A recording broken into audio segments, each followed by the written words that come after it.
Sabela uyabizwa, Sabela uyabizwa, Sabela uyabizwa. Kalibongwe, igama lamakhosikazi. Wathinta abafazi, wathinta abafazi. Thank you, a program director. Let me greet the president of the ANC Women's League, Umama Obathabile Dlamini. Also our convener of the Young Women Desk, Comrade Precious Banda. Let me greet you all. The president-elect, the former presidents, the chairpersons, all the credentials are here of young women. It's so impressive. And you actually make our lives so easy as women leaders, as Omama, Abanikulisi. We are so proud of you. As the ANC Women's League, yesterday we noted the presentations, the inputs, the suggestions from all different formations. And we are aware of the situations of the institutions where you are. There's institutions of higher learning. Really, they just need to be, to be transformed, or I don't know whether should I use the word transform, or I should say, it's like when you revamp a house, you start,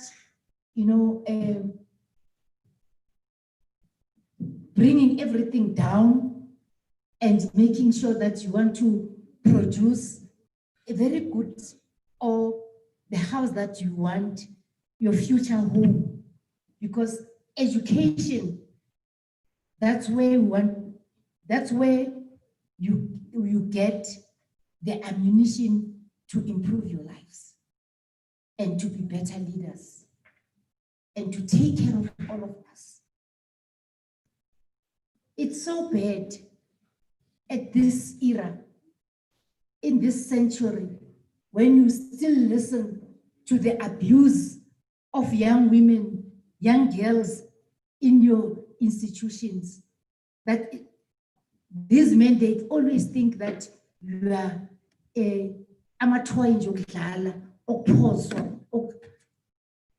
it's bad. And we have noted all that as the ANC Women's League.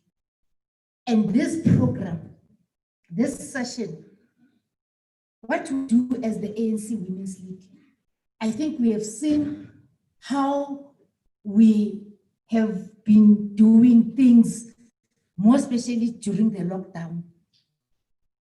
The NEC came up with Umanyano Thursdays. And with Umanyano Thursdays, we are coming with different programs. And we are not saying that it's just a talk show, but we implement. When the gender-based violence, if you remember well, last year, when our students from the Western Cape were killed and all others, we said enough is enough. We did a memorandum that we took to the president of the country. We said, look at this. We want the state of emergency. We want funds to be released so that we fight this scourge. And it's a pandemic. Even the President Ramaphosa saw it and said it, that the gender-based violence is the pandemic. We acted as the ANC Women's League.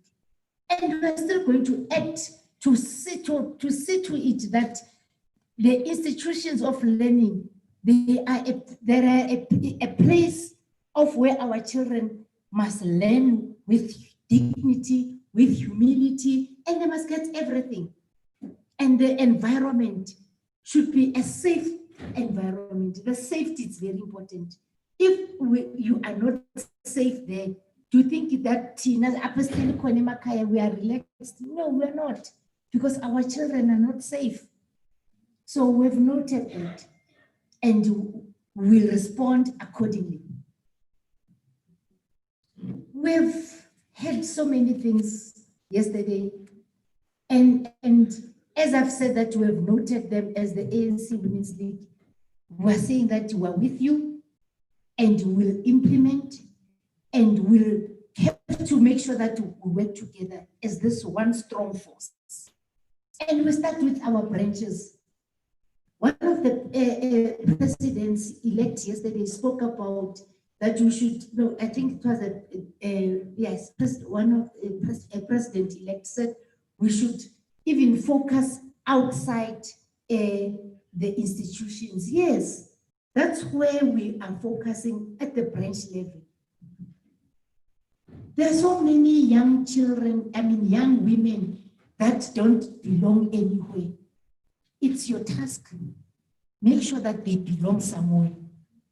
Make sure that you bring them in. They must understand that in this country, it's you can't just fold your arms and say, bazosilwela, abobani bazosilwela, that will make things happen. It's you and it's them. It's all of us because it's our country. We want to see that healthy environment for all of us. So we're supporting this roundtable. It's where we're going to be, sharing. I've learned so much yesterday. And then I said, oh, President, hi, we're gonna la sine leadership. Sinabo future president of the country. Sine leadership la. Really, you must applaud yourselves. Don't undermine yourselves. And it's good that we must fight la. Whether, and it starts from ending. At mina ngubhuti mina ngimdala kuwe, abuse.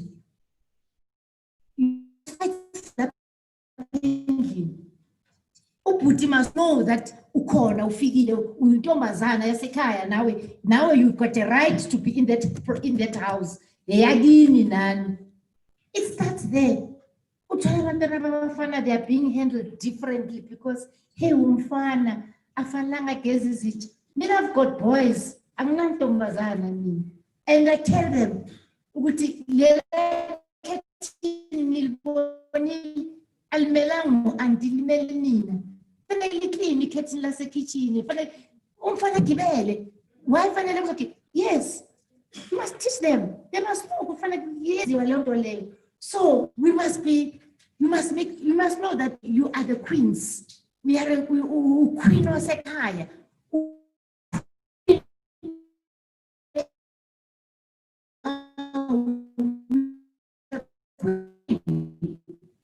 So follow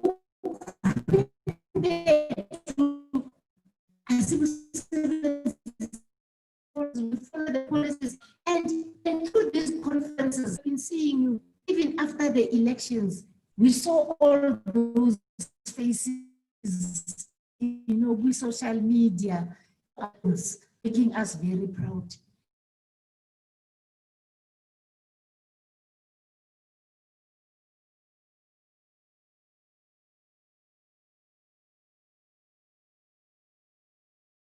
Thank the ANC Women's League that thought of this, that we said the young women desk is our baby.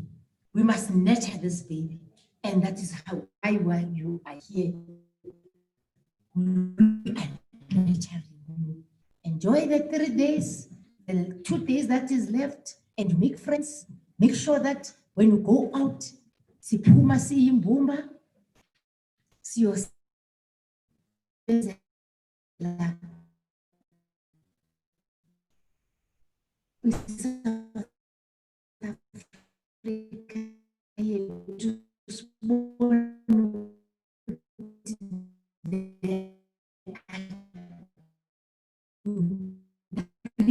bring policies, especially to because if they don't hear anything from anyone, they'll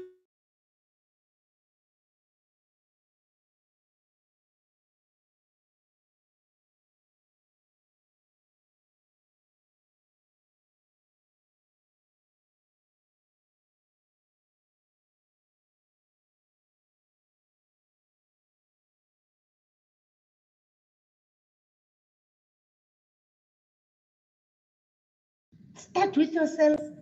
Be strict. They must know, with Unoltando, I can do up to here, and I cannot cross the line. Yes. So, sinfundisa lokho, and in them nani.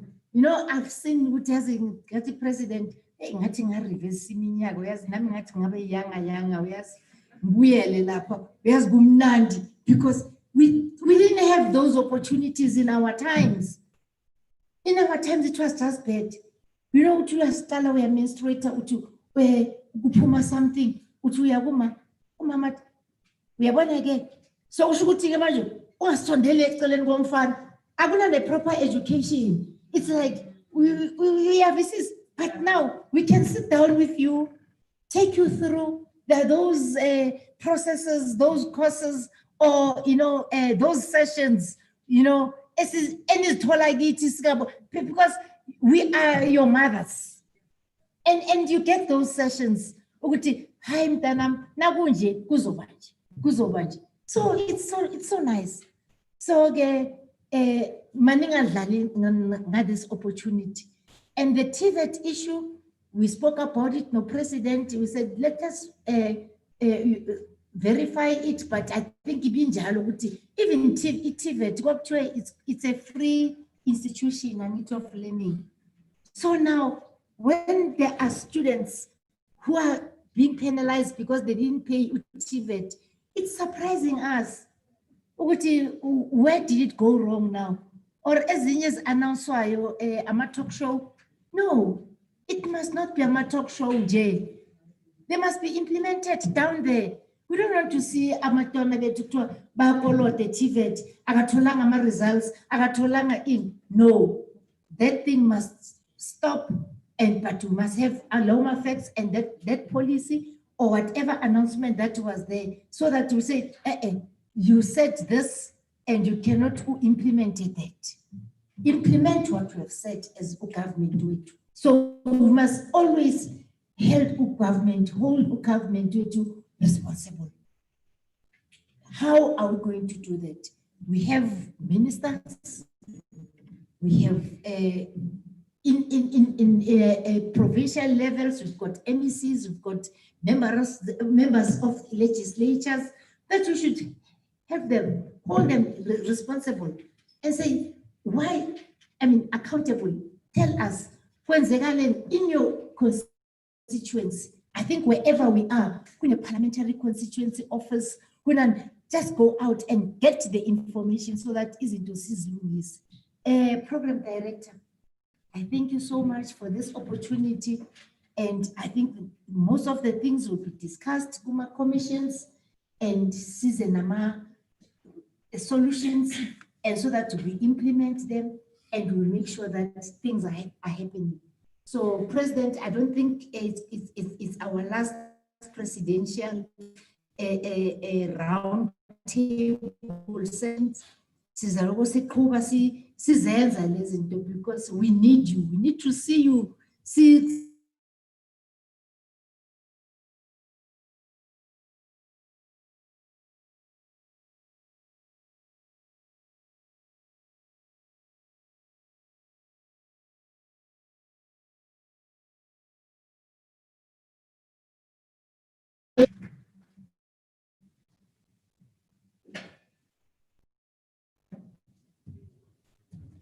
Amandla awethu Amandla awethu, long live the ANC Women's League, long live the ANC.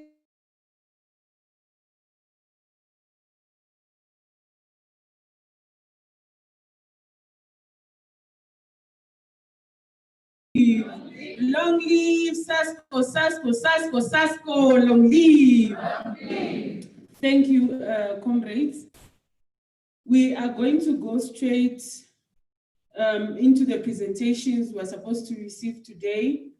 And we are calling upon Comrade Palo to come and speak to us about intersectionality. Comrade Palo is a former SRC adverts. One of our coordinators for the education subcommittee is an NEC member of SAUS, is both in the Young Women's Desk and the LGBTQI+ desk of the ANC Women's League. Comrade Fikile.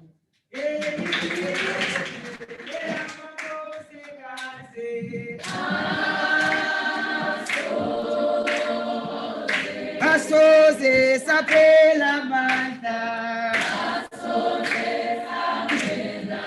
Elilis velela makose kaze. Asoze sapela manda, siyazikenya gota male bethu.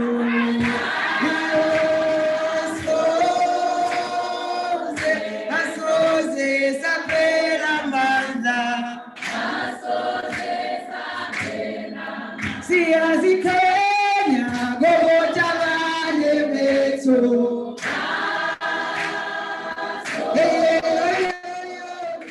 Asoze saphela amandla. Mandla awethu. President Fikile Mbalula, members of the NEC of the Women's League, the leadership of the Young Women's Desk, affectionately known as Friends Like These, as led by Comrade Banda, the NEC delegation of SASCO, as led by the Treasurer General Fikile Mbalula, MPs, MPLs, MMCs, councillors present, current and former presidents, their deputies and SGs, Noktula Simulani volunteers of the Young Women's Desk, all those joining virtually, and all those who wish they were here. I greet you all in the revolutionary spirit of the late America.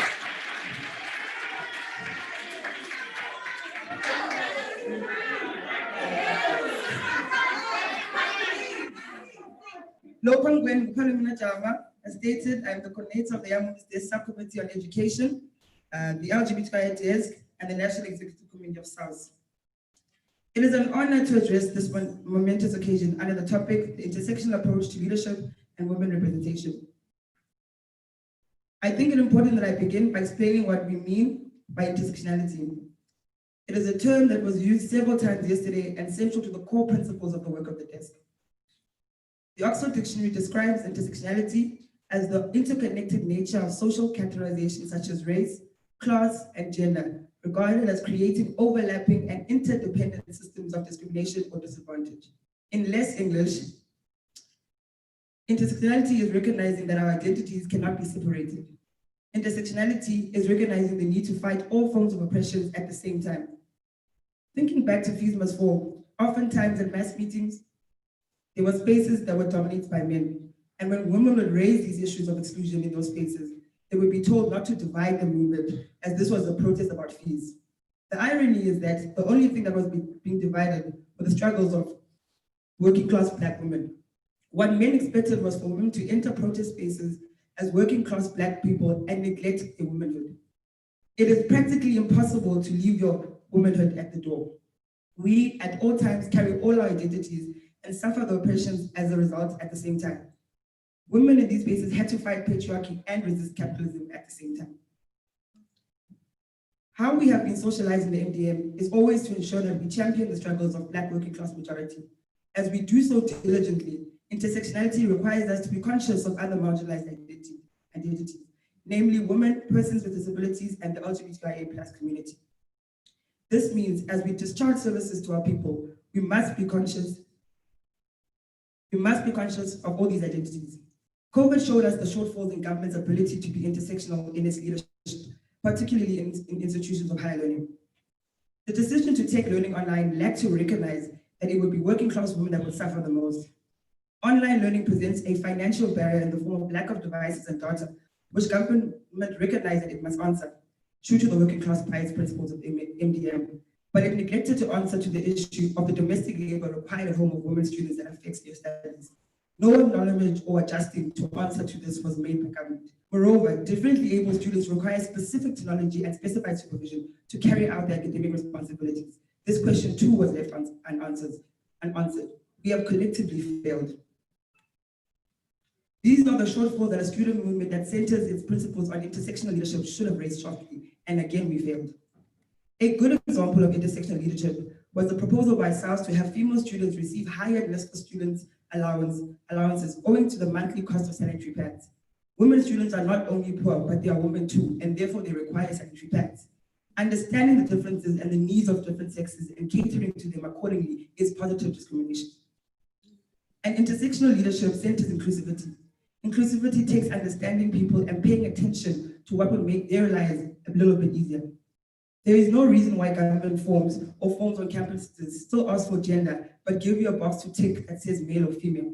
Intersectional leadership demands of all of us to understand the differences between sex, gender, and sexual orientation. We cannot be inclusive if we do not take the time to learn about these complexities.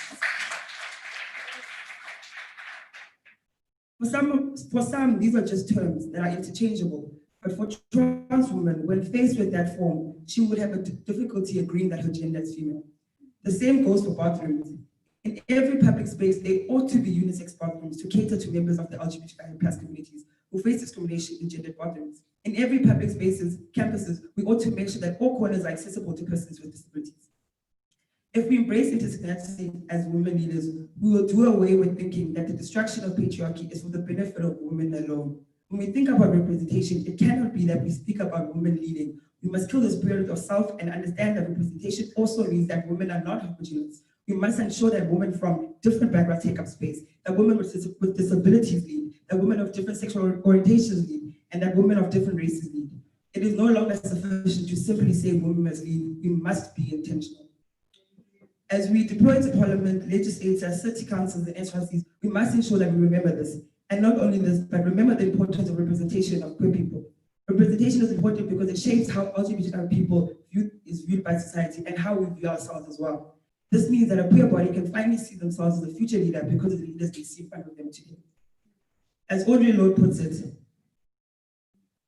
I cannot afford the luxury of fighting one form of oppression alone. I cannot afford to believe that freedom from intolerance is the right of only one particular group. And I cannot afford to choose between the fronts upon which I must battle these forces of discrimination.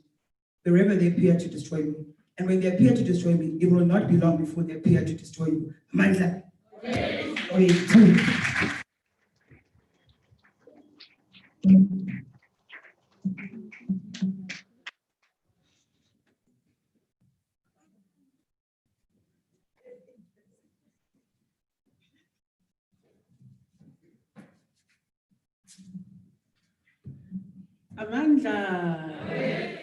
Amandla.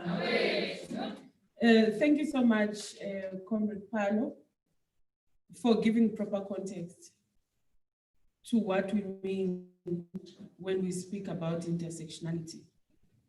And that when we speak about intersectionality, we are not saying the future can't be female, but we are saying the future has to be female and every other form of our identity. That in wanting to push for women emancipation, we cannot turn a blind eye to all other forms of oppression that we are confronted with. That's basically what we need. But we can have further debate on that. We are going to call upon a senior of ours. She knows House Committee on campus. She has been in the trenches of the student movement. She is, before she could become the former Treasurer General of SASCO, she had served on various different capacities. She's many generations ahead of us. Palo, she has also been in SAUS. So if you guys in SAUS, Mudiye, want to learn, Comrade Nandipa is here for you. Because part of the things that we said we wanted to do here is to build a very strong network of young women that have got mentors and shielding because we agree that leadership is lonely. So our senior comrades that are here are not here because they have nothing to do. They are here because they take serious the responsibility, the revolutionary responsibility of ensuring that we cement and consolidate the victories that we are winning, step by step, and that there's no regression. I'm also happy that we are joined, before Comrade Nandipa can come forward, by the former spokesperson of the ANC Women's League.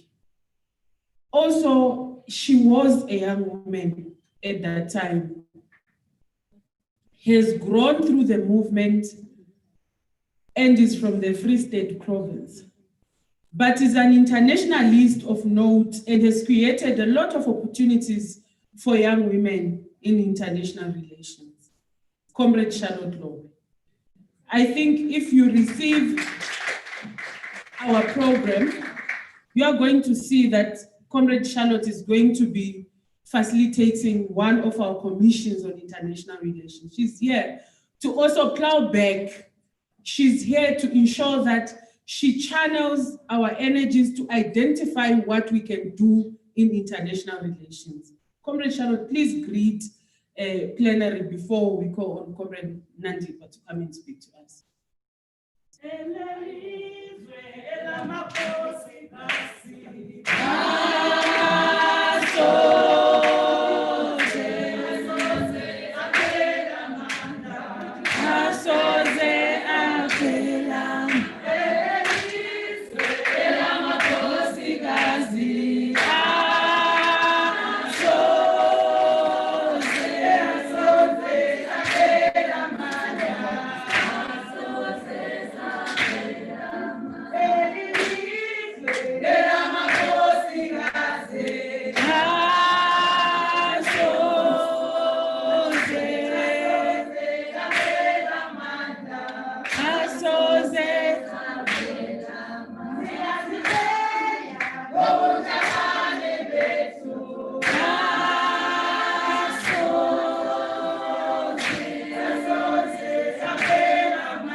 Thank you, Comrade Charlotte. We're also joined by the convener of the Young Women's Desk in the Northwest, MEC Toto, who's also the acting chairperson of the ANC Youth League in that province, and also a provincial leader of the ANC. Comrade Toto, please also greet.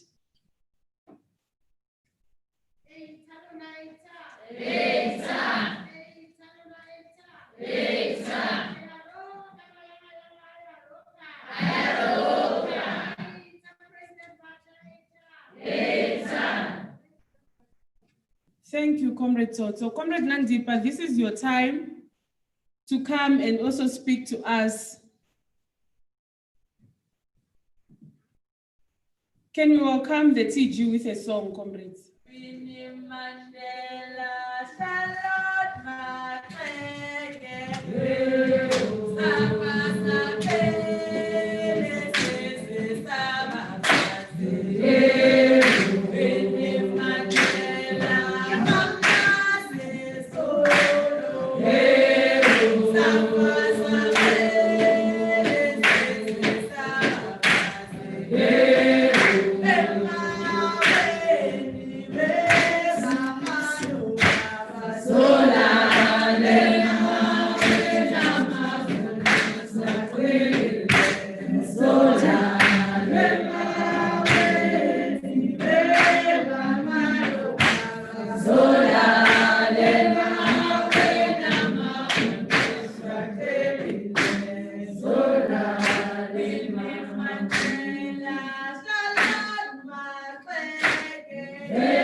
the Youth League, viva! Long live SASCO, long live! Long live SASCO, long live! Long live the undying spirit of Comrade Fikile Zuma, long live! Long live the undying spirit of Comrade Fikile, long live! Long live the spirit of the undying spirit of Comrade Babalanda, long live! Amandla! Viva ANC Youth League, viva! Each one, one student, Amandla!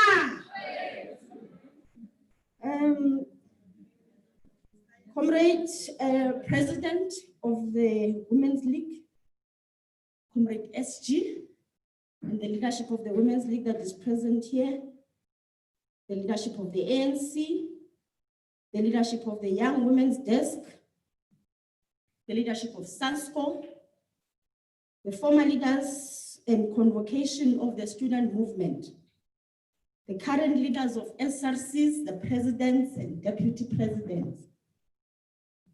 We salute you. Comrade Precious, former TG of our giant student movement. I am truly grateful and proud that you have convened this meeting of young people, the rising Bogoto of our movement.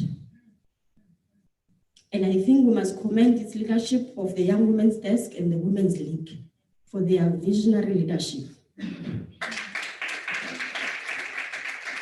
For having seen that as the country was going abuzz and celebrating the rising young women that were taking up their spaces and defining them properly, higher education leadership in the student movement.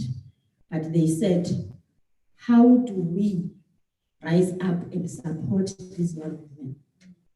I'm saying this, comrades, because I've led the student movement from COSAS. It's actually a very funny story because when I joined COSAS, I joined it by chance. I grew up in a home of the ANC, but it was not an activist home in the true sense of activism. And I had ambitions of becoming a TV star. And I was doing theater, speech and drama. I was in boarding school. So in one of these days, I was at Richardson Park in Mkad. It was a rehearsal day. There was a mass meeting of COSAS Day when I was waiting for the team to arrive. So the curiosity in me made me to go and listen to these guys. It was around 96. What brought me in was that this guy was talking about corporal punishment and how we should not be beaten. I said, these are the people I want to join. I said, these are the people because this talks to me personally, individually, because I hated it. And I joined them. And I've never looked back. I even forgot about wanting to be on TV. But you see, when you then get to be elected, because immediately after that, it happened that there was a provincial congress of COSAS, and then the Transkei region didn't have a representation. So because I was the one that talks too much, because I had this thing that was talking to me, I was then put in the leadership position of the PC. Can you imagine the dead end there? You lead with common sense. So when the Women's League said, let's take these women and support them, I said, this is a good initiative because when you get into a structure and you have a term of office, you get frustrated, you don't know how to navigate through these things. And then I remember at some point, first when we were trying to deal with it in higher education, we said, maybe let's match. I was the SG of SAO SRC. We said, maybe if we match technicals and universities, maybe we will have a bigger voice. So we wanted to form a student federation. which ultimately became SAUS. Then with time, we said, no, but the navigation between the SRC time and your academics becomes a problem. Maybe let's expand the term of office. But when you look back at it now, you realize that it was not so much about the term of office, structure, whatever. It was about the lack of support system and tools that would assist you as a student leader to be able to navigate legislative process problems that young leaders face. So I'm saying, comrades, let's truly salute the leadership of the Women's League and the Young Women's League for this initiative. Comrades, we have come a long way as women and as the ANC in government in terms of legislation. I will not be speaking about the issues of bottlenecks. I think we've all gone through those. We all know what our challenges are. I think let's think about solutions and what we think we can do to make it easier, to lessen the burden. We, as gender activists in the movement and in the world, we have navigated policy. We have fought for women representation, both in politics and in government. And we've also come a long way in terms of the transformation of the higher education system, both in outlook and content. And some may still argue, by the way, that the more things change, the more they stay the same. We have done a lot from the time we had the white paper on higher education transformation, the Higher Education Act, the establishment of the institutional forums, councils, and fighting for student representations there, in Senate, and so on and so forth. And even trying to ensure that the students from historical disadvantaged homes have got access to higher education, to TEFSA, and today the NSFAS. But there is an issue that I want to raise before I even go deeper to what I think I want to talk about today, that we must think about the disparities between our policy formulation, our transformative for policy formulation as a movement, and the bureaucratic red tape that actually frustrates the implementation of that policy. We got the country, comrades. And the system that you inherited is there structurally, and is there with people that worked for that system that was unjust, that was meant to block you from coming in. They are there. They have not moved. And they will do everything that they can to try and frustrate you. Comrade President, I was saying, even ourselves, maybe we need to start thinking in a particular way about how we want our policies to be implemented in government as a liberation movement, in a manner that they will actually impact the people that we intend them to. We, as a developmental state, we have the social system, the social service system, which is meant to lessen the burden of poverty from homes that are disadvantaged. There's indigenous systems that municipalities have that cater for those in our communities. And that's the larger population of beneficiaries of the ANC. And those are the larger voters of the ANC. Those are the people that are pinning their hopes and their aspirations in the ANC. Now, when a child is born, in fact, from the moment the child is conceived, our government says that expecting mother must be able to have access to free basic health care, maternity, and so on and so forth. And then when the child is born, you go to Home Affairs, you register, then ultimately you get into the FASA system. But our government system has no way of tracking this child and their progress in life. Because we give you an ID. An ID is not supposed to be something that registers you in the system. An ID is supposed to be a transformative tool that we use to change the lives of our people. If that child is in the SASSA system, is a beneficiary of social grants, it should automatically allocate that child to a school that does not pay school fees. The system should track that child as they progress. It must move with them into the school feeding scheme. It must move with that child into the matric passing and immediately allocate that child at grades so that that child becomes a beneficiary of NSFAS. DVET and VETs must not have a say in blocking that child from accessing education with VETs. For me, that's what impactful and meaningful transformation would mean. Because then we can, as a developmental state, pat ourselves, they can say, we know Tandogaz, who was born in Edenvale Hospital.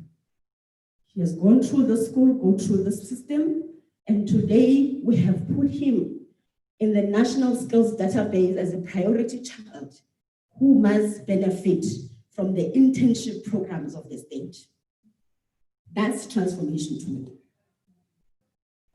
So let's not throw, you can't transform the states with slogans, comrades. You must be pragmatic. That's just one example I'm making. The second issue, comrades, is the issue of numbers. We have fought battles. We have gone to Beijing, we've formed this forum, we've done this, we've done that. And we have won, by the way, in the ANC. We have gotten our 50% representation that we fought for. But how do we ensure that we use that 50% to impact the lives and the development of women, both in society and leadership and within the ANC? There are bottlenecks, comrades, that I don't want to really go into, that are the impediments that are known to women development, the institutional, the cultural, the social, persisting gender roles, association of leadership with masculinity, and women not being seen as strong enough, the family and time constraints, and having to balance time and work. Because these chaps, with our 50%, you go to a meeting between 9 and 5, or work. You go home, your gender roles are waiting for you. He's going to meet the guys in the pub. And by the way, the actual decisions are taken in the pub. They're not taken in the boardroom. And you are not there as a woman because your other responsibilities at home are waiting for you. Child rearing, homeworks, and so on and so forth. And he just throws money at it, and that's if you're lucky, by the way. But as women, as we have done, as women that came before us have done, we must then say, what instruments can we use to change the situation to benefit us? Like I said, comrades, leadership and transformation is not about slogans and hashtags.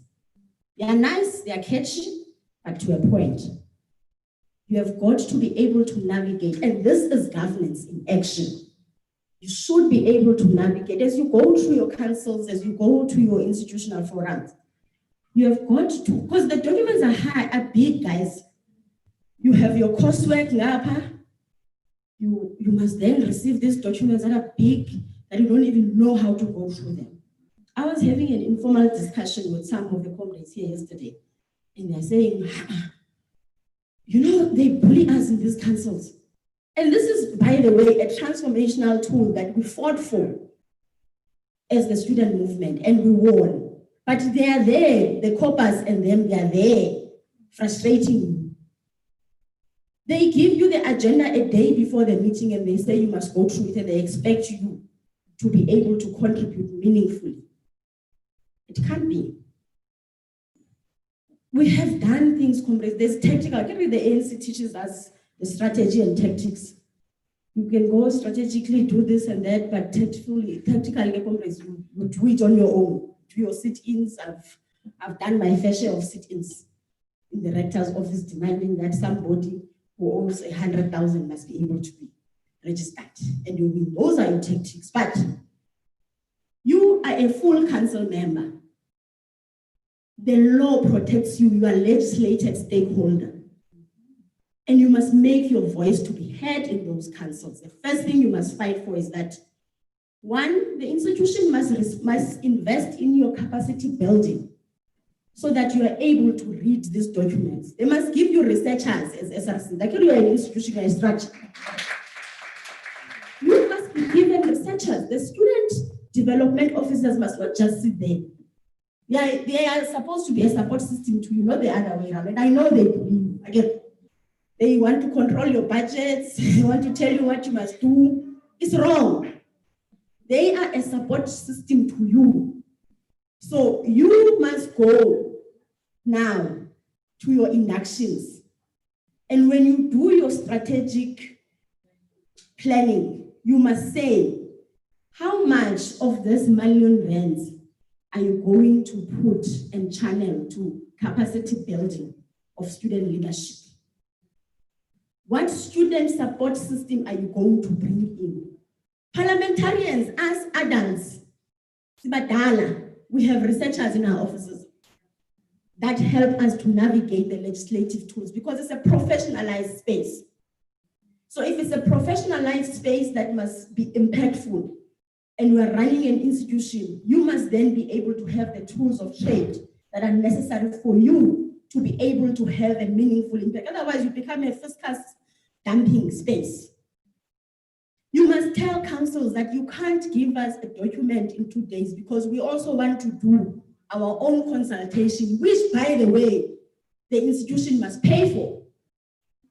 If it's a legal document that you must deal with, they must give you space to go and consult external lawyers and pay for them because you are a stakeholder. The Higher Education Act allows you to do that. So I'm saying, comrades, as you navigate governance issues, you must do these things. You must think about what can we use? What instruments can we use to ensure that we get our voice to be heard? So I'm saying, comrades, there's two instruments that you can use for women emancipation. And I want us to think about this as we go into commissions and maybe as we go to conferences. There's legislative space and there's policy formulation. Those are the instruments you can use to actually have impactful gender representation in society. Comrade President, our constitution speaks about restorative justice and it's transformational. It speaks about building a non-sexist society, a non-racial society, and we all know our history. But gender seems to be a by-the-way issue in the constitution. If in the ANC, at a policy level, and I want us to think about this, if we say the policy outlook of the ANC must actually translate into the state, and we're speaking about all these problems that we're having and all these bottlenecks that women are having, why not bite the bullet? Take the bull by its horns. You have won the 50% debate in the ANC. Why not take it to Parliament? Why not amend the Constitution? Because you are speaking restorative and transformative justice. Why don't you then push for a constitutional amendment that says, by the way, the composition of the National Assembly will be 266, which 50% of will be women. And you take it further, Comrade Precious. Internally, on your 50%, you then say, we actually want a 20% representation of those to be young women. The Youth League has done it. They've got their 40% story. So what is stopping the young women from pushing for the same position within the ANC? For me, that's impactful transformation. So you're there, you're not just talking numbers. Your numbers must speak and your numbers must be felt. You have 50% after all. So that's something that we must think about. It may not happen tomorrow, but it's something that we must fight for. By the way, we have come a long way. At some point, there were no women representation in the ANC. And you are sitting at 50% now. So it's not impossible. Today, comrades, on the issue of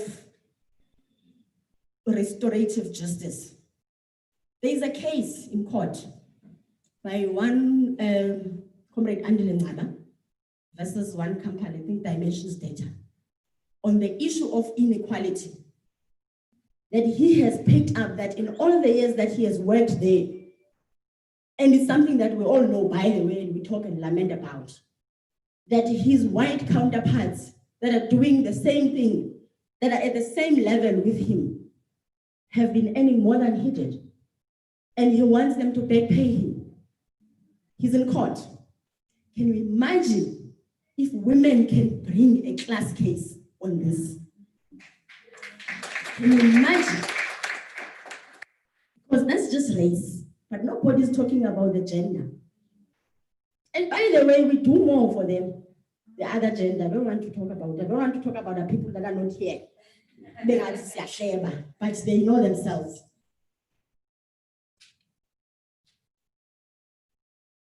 The other issue, Comrade Presh, that I think we must think about is, you see, the secret to organizational sustainability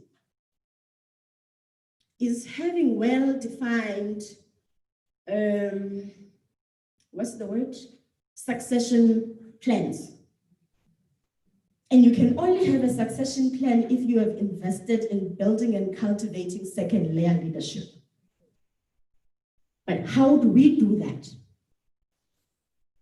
You have got to think about, what does this 50% that we are sending into governance spaces do for the organization? How does it impact us? Okay, siyangena listing, isicule kube mnandi, force of forces, and so on and so forth. But beyond that, how does Nandi being in council help the growth and development of the ANC Women's League that has sent her there? You must start thinking, comrades, that because part of the frustration that young women find, or women even find, is how do you navigate that space? It's a very scary space. It can't be, Comrade President, that we only get to be confronted by governance on the day of the inauguration. Otherwise, we become the people of agreed. Agreed, agreed, agreed. So you don't even know what you're agreeing to. Comrade Fikile right now is fighting with one municipality because he's saying the councillors must come and explain their decision that they made. And I'm saying it's very possible that some people did not see that decision, but they made it. And the law is saying you must be accountable as a league. So how do we then ensure that by the time we put you there, we know that you are the best amongst us, beyond the hands, Makeda? Beyond the hands and the popularity, because if you are going to build a developmental state, if you are going to build a capable developmental state, and you are going to build an organization of the future that is sustainable, that is impactful, that is transformative, you have got to be able to build a cadre that is equal to the task. But how do you do that? Comrades, we must have mentoring programs. We must be able to take cadres. Comrade Masuku is there. She's a leader of the executive business in Johannesburg. She's an MMC of corporate and shared services. young people here must be able to say, hey, MMC, my academics at least this week are less, or we are in recess even. Can I please come and be your understudy this week? And you go with the MMC everywhere she goes, and you see governance in action, and you understand how you navigate through these things. And you go back to your branch and say, hey, there's government in this country, or the ANC. And in that way, comrades, you are even able to deal with this mystery of cadre deployment that the DA used to ridicule us. Hey, cadre deployment, by the way they do it. Cadre deployment, they don't know anything. They will say all sorts of things just to ridicule us. So we must be smart, comrades. I'm saying we must be smart, we must be deliberate, and we must be impactful. For me, it's not a game of numbers and heads. It's a game of capacity. But you need to invest in your capacity building to be able to have those ones that you can say, this one is a product of the Congress movement and is a product of the Women's League. So we must think about these things, comrades. Maybe we will even fight less in branches. The other issue, comrades, is personal development. You've got to read. You can't live with common sense. Common sense can only take you so far. Beyond that, you need facts. You must research. You must be able to read and navigate and analyze. Otherwise, then you are just numbers. Like the other part that left you.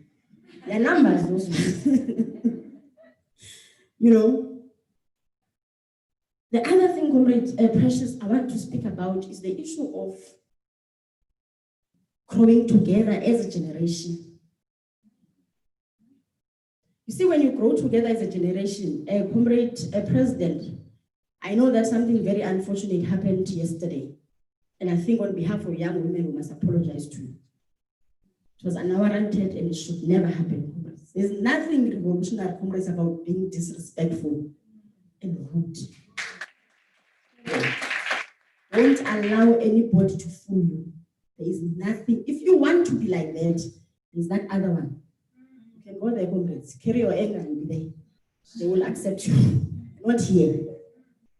You see, comrades, when you come into the movement, your ANC is very big. If I go to KZN and sit in a meeting of the ANC and speak, there are certain things that when I say them, comrades will say, who is this person? And if there's funny things that you are saying, they will then call and say, I'm a Comrade Precious. This person you said is a cadre. What's going on here? Somebody must be able to account for you in the movement. And you can only be accounted for by your generation. So stay away from generational jealousy. Support each other. We are where we are also because we have had people that have carried us through. We have had people that have moved with us, that have seen something in us and said, this has got to be nurtured because there's something here. But you can't have that, comrades, if you are fighting as a generation. The reason why you are not able, by the way, to get your 20% and 50% is because you are disorganized as a generation. Once you are organized, and when you speak with one voice, because comrades, we can't all be in government, by the way, and we can't all lead in the ANC. But in a space where you find yourself, you take the tools that the ANC has given you and you use that space to transform society. So somebody somewhere there must be able to find you. And you will find the ANC is everywhere. Don't be fooled by the media that says the ANC is not there, it's dying. The ANC is everywhere. You will walk into a private company and you will hear a cadre of the movement speak. But if your history, if your relationship with your generation, are you right? Esontweni bathi lungisa indaba yakho noJesu. Lungisa indaba yakho negeneration yakho. Otherwise we will have problems. Okay. So don't use your agency as women to oppress other women. I was saying to Comrade Precious that, you see this feminist paradigm, I always tell you, there are things I don't agree with. Men, they have got their own problems of patriarchy that we know. But men are not our enemy. At least they are not the only ones. There are women who use their agency to go and lobby men to come and frustrate women in the movement. And we must confront it. Ms. Charlotte McCoy spoke about it. Many leaders of our movement have spoken about it, and we must speak about it now. We do it, comrades, and it must stop. It must stop because when we say to you, and I'm concluding, Comrade Precious, you are standing on the shoulders of giants. What we mean is that you are following in the steps of a generation of women who have risen, they've risen, and they've become. And your responsibility, comrades, is to take it further and run with it, and you can never do it alone. You have got to have your tribe with you, and that is your generation. So I'm saying, comrades, as I sit down, these are the things that I think when we go into commissions, when we develop our plans going forward, and I think this is not going to be our last. This is how you navigate governance. You strategically identify your going in things, and you say, this is what we're going. You are going to toy comrades. Management is going to frustrate you. Some of you are even going to refuse. The comrade who used to refuse to drink tea with management. Students are hungry, address your business sitting here, eating biscuits. So students are going to be on your door, knocking every day, looking for accommodation. But I'm saying, think ahead. Think ahead and say, how do we deal with coppers once and for all? How do you deal with coppers once and for all? That they've made him to sit there. Again, the system has kept him there to frustrate you. But your own system must liberate you. Your own system must liberate you, but you can only do it through policy. So let's be smart. Let's use our numbers in government to transform and change society. Our people are becoming impatient. Our people are becoming impatient. We've got great and brilliant policies. The bureaucratic red tape must be dismantled. And it must be dismantled fast.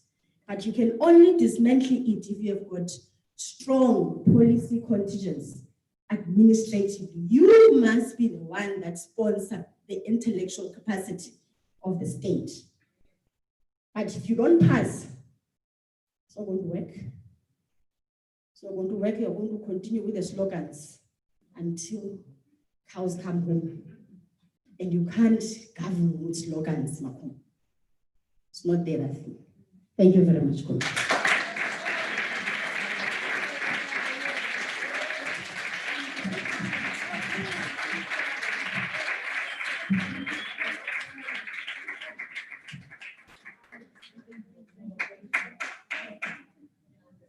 And shy slogan.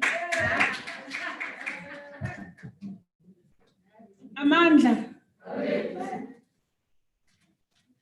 Comrade Nandipa spoke like that senior comrade that she is. That when you come among those that come after you, you must be able to inspire confidence, and she's done exactly that. Yeah. That TG, we have heard you, and we have learned as you were speaking. And TG, you stood here to apologize to the president of the ANC Women's League. But we also apologize to you and to your generation, not only to the president.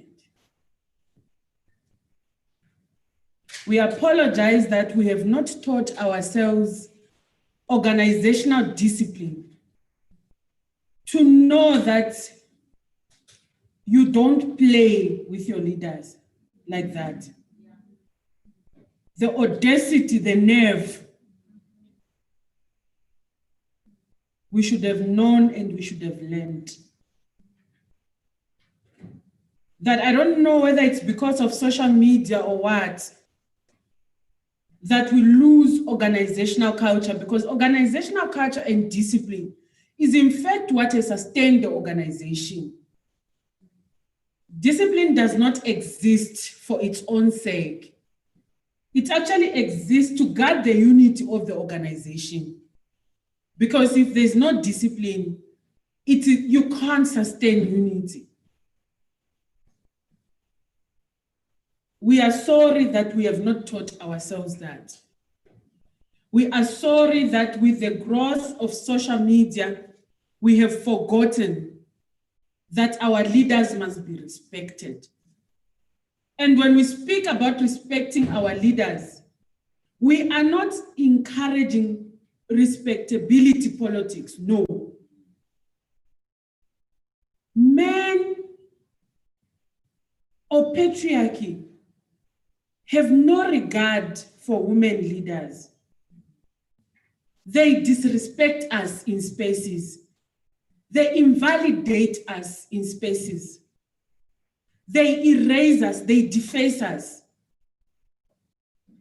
It cannot be that in a quest to want to achieve whatever you think it is that you think is correct, you use the same tools and the apparatus of what patriarchy uses. It cannot be. It cannot be, comrades, that women leaders every day suffer, get vilified in the hands of society that is led by men, and we say we are advocates of women ourselves, and we want to do it and to allow it to happen, and we want to normalize it. That we want to be stars on social media, to be seen as those that are fearless. But that's not fearlessness. It's recklessness.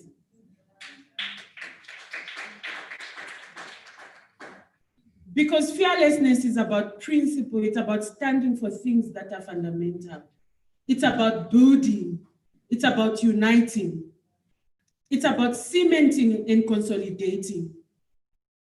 Now, whenever we are or wherever we are at all times, we must always ensure that whatever we write, because we need to begin a conversation of our conduct as young women on social networks and social media. We need to begin that conversation, because if we don't, we are going to be reversing the gains that we are winning. That beautiful work that is done must be reversed and be reduced, because it must be seen as just crazy young women that are divided and don't know what they want. We cannot afford that. So it's a conversation we must have, comrades. So thank you, TG, for such a great input. Would like to acknowledge the former SG of SASCO, a youth commissioner, a youth activist, a feminist, Comrade Fikile Mbalula. She has joined us. If you remember, comrades, Comrade Fikile was supposed to speak to us yesterday, and we told you that she's not feeling well. But she felt better today, and she's here. It's because also of the commitment and the understanding of the need to groom young women and to give young women all our experiences so that they use them to build their own path. That even when, she could not feel well, immediately she felt better, she decided to come and join us. We don't take that for granted. We really appreciate. We are at this moment going to call on Comrade Charlotte, because comrades, there is a commission that Comrade Charlotte is going to lead. But comrades insisted that we have to allow her to share also, including for those that are not going to go to her commission. Issues of international relations and international balance of forces are very important, and I think it's information, it's knowledge, it's content that we need to receive, also to use, to analyze when we go to our different commissions again. So we're just going to allow Comrade Charlotte to take this opportunity and to come and share with us. Paulo.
Amanda. Viva ANC Women's League, viva. Viva ANC Women's League, viva. Long live Amayanga, long live. Long live Amayanga, long live. Viva ANC, viva. Comrade President, let me thank the leadership of the ANC Women's League and the leadership of the Young Women's Desk for the invitation to come to this very important meeting. Let me stand on the protocols already observed by the program director. I thought I was going to present in the commission, so do pardon me that I may be a bit long, because I thought we'll take the opportunity of the commission to go through specific areas of interest to young women, but specific areas of interest to women in general. So let me preface my presentation by saying that in accordance with the ANC strategy and tactics document, South Africa's foreign policy is primarily Pan-Africanist in form and internationalist in content. And what does this mean? It means that in everything that we do, we are guided by, first and foremost, the work that we need to do in the continent, our identity as a people, but we are also guided by the international solidarity work and issues of human compassion. Hence, our work is guided by these two very important principles. Our starting point is that the 10th clause of the Freedom Charter, as you are all aware, focuses on peace and friendship.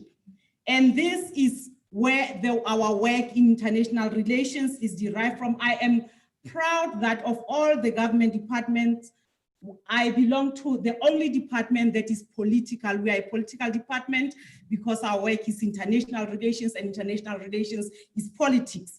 And without politics, you'll never survive in the environment that I work in. I am pleased to see that there are Gertrude Chopper graduates here. I see some of them, and I'm very happy because that's a program that I'm very proud of.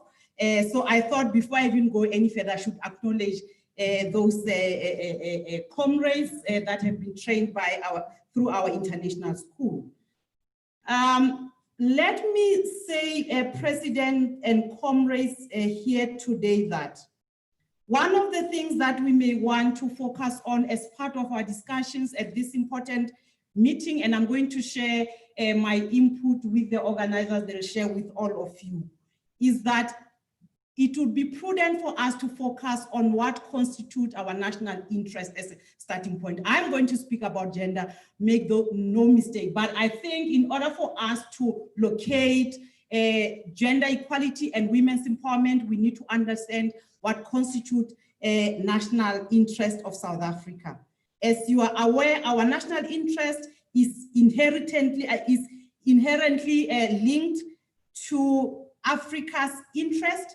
And hence, when I started, I said we are Pan-Africanist in nature. And this work we do through what you now know as the African Agenda 2063, which is focusing on the continental integration and issues of prosperity in the continent. On the other hand, our diplomacy in South Africa is quite different from diplomacies of many countries. In most sessions that I've attended during August month, there's always been a question, why is South Africa not moving to a feminist foreign policy? And ours, as you are aware, and I always love to disabuse people of the notion that ours is not feminist in nature. Our foreign policy is a foreign policy of Ubuntu, through which we affirm our humanity by affirming humanity of others. And some of the key principles that informs our diplomacy of Ubuntu is gender equality and women's empowerment. You cannot affirm your by affirming others' humanity without you understanding that at the center of humanity is issues of equality and equity.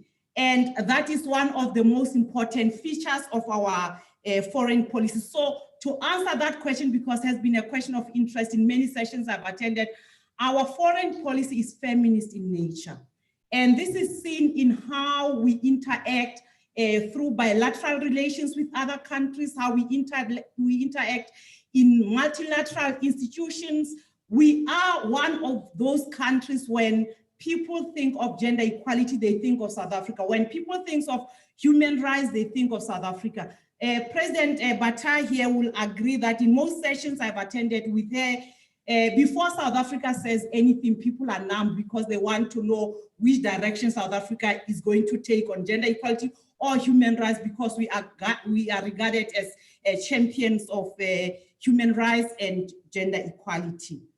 Now, in addition to this very important point, I wish to underscore a point I raised earlier on around national interest. And as we discuss this point, we must understand that our national interest is informed by solidarity, because South Africa is a product of international solidarity. And the reason why in everything we do, we need to take this into account is that our international relations strategies need to adequately take into account South Africa's national, socio-economic and political interests and advance national values of dignity, equality, freedom, democracy, and the rule of law as articulated in our constitution. What this practically means for us is that our national interests are based on what government has now identified as the triple challenges of poverty, unemployment, and inequality. What we do in international relations through economic diplomacy and all that is to ensure that we effectively deal with the triple challenges that our country is faced with. Hence, in the work that we do, part of it focuses specifically in ensuring that we attract investors into our country. And as we do this work, again, it is informed by our gender equality and women's empowerment program. The National Development Plan, as you are aware, argues that the formulation of foreign policy should be informed by principles that both reflect the support for national interest as well as ensuring that our international relations work does not start when we leave the borders of South Africa, but starts here, because we are in the different countries. We have this huge footprint internationally because we need to deal with challenges that we have at home, and I have already referred to those challenges. South Africa, as a leading champion of the African Agenda 2063, aim to end the marginalization of the continent from the rest of the world. This has to be reflected in the component of our national interest. And the reason why I chose that I would preface my presentation on national interest is because the country is currently considering its strategy on national interest, and it will be important for the ANC Women's League, for the Young Women Desk, to also make inputs with respect to that. I will share the current discussion document with the organizers so that beyond this session, we can engage on what we think constitute our national interest and whether or not interests of women are effectively dealt with in that strategy that is currently in discussions. Women, now I come to issues specific to women. Women constitute more than half of the world population, yet they are excluded in participation in processes that are aimed at developing the world. And I say developing the world because whether you talk of sustainable development goals, whether you talk of the Africa Agenda 2063, our national development plan, the analysis that we currently have is that women, even though we have these structures as the previous speaker spoke, but we are still excluded in participating in the mainstream where real decisions are taken. We are happy, of course, in South Africa that we have made the kind of strides that we have made, but my point is not specific to South Africa, it's specific to the people of the world, the people in the continent. In 2005, UN Women made some analysis around the issue that I am referring to, and they released a report that is called Equal Participation of Women and Men in Decision-Making Processes. And this report particularly emphasized the need for women to participate in political decision-making bodies, as well as leadership structures, both in public and private sector. There are areas that the report enumerates that I think are of interest to us.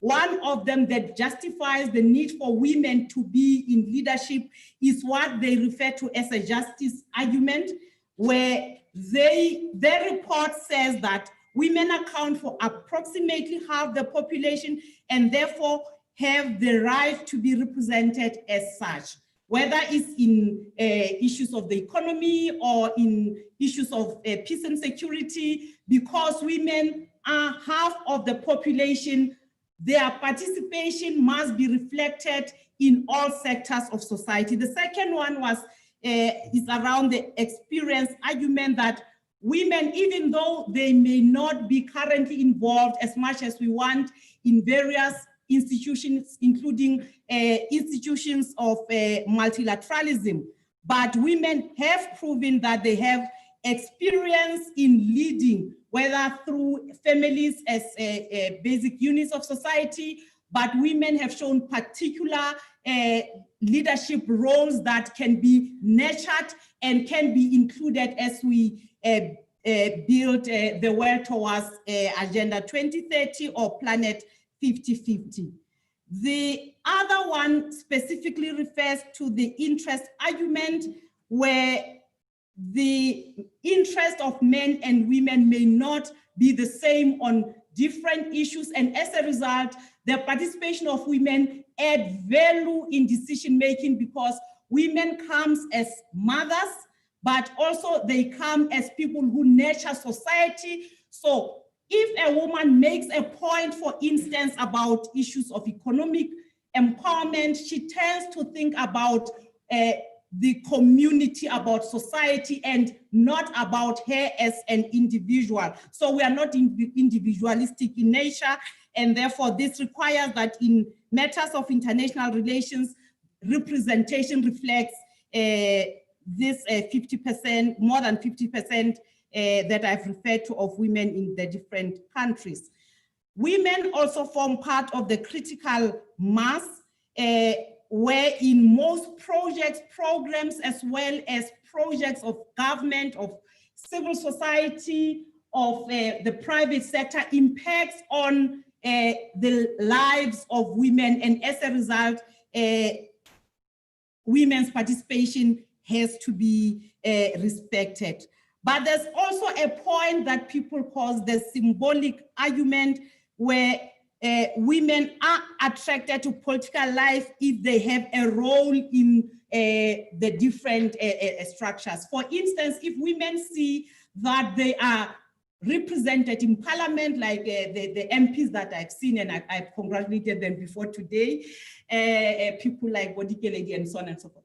Now, if young women see that they are represented in parliament, it is easy for them to want to participate in electoral processes, because they know that electoral processes also affirm them as women, as young women. And the other one is simply the democracy argument, wherein you cannot exclude 50% of the population in decision making and still call your process democratic, because 50% of your population will not be involved in the things that you do. Now, I always say to people that gender equality and women's empowerment remains central tenet for development progress on the continent and internationally, particularly because gender equality and women's empowerment, they do not exist because it's a nice to have thing. It is part of our human rights architecture. It is part of how we want to move the world to the second phase. So there is this important nexus that cannot be undermined between gender equality and development. And for this reason, it's important that in our international relations conduct, that women are represented. President, allow me to then move to what I always say to people is the glass cliff phenomenon. You might have seen that internationally, women are sometimes called upon to lead in certain positions at a time of crisis. And I would want to make two examples in as far as this is concerned. The third one will be Malawi, so that I don't forget that one. In 2012, Yahoo put a woman called Marisa Mayer as its CEO, just as it was falling into dramatic decline in terms of numbers. In an altogether different setting, you are aware that same year, the UK elected a woman prime minister after Margaret Thatcher many years ago, Theresa May. But Theresa May became the prime minister at a time when Britain was struggling with issues around Brexit, or them wanting to move out of the European Union. So she came and she led at that point. And because this was one of the difficult times in the history of Great Britain, she had to oversee the exit of Britain from the European Union and the failure that can be associated with Brexit. Even today, people think and they want to put her as the failure because of what I refer to as the glass cliff. Now, my analysis is that in most cases internationally, women are put in leadership positions when there is crisis that needs to be sorted out, or when there are difficult things that an institution is faced with, and we feel that because we're in this precarious situation, let us elect her. If she fails, then is her failure. And what that means is that failure is then interpreted as women's inability to lead. A few days ago, I was speaking to the president, and I think a comrade, Precious, trying to analyze the US elections. And I said to them, you know what, I am so happy about Kamara and so on and so forth. But my point is, I am worried at the point in which she is now going to be the first woman deputy or vice president of the US. And the reason I'm worried about this, comrades, is that you are aware that US is battling with so many things. One, because of their imperialist policies and their new liberal agenda. And part of those challenges the US is facing presently relates to how they have dealt with issues of the COVID-19 pandemic, how the US has dealt with what Obama left as the healthcare insurance policy. They are dealing with issues around the decline in the economy. The list is endless.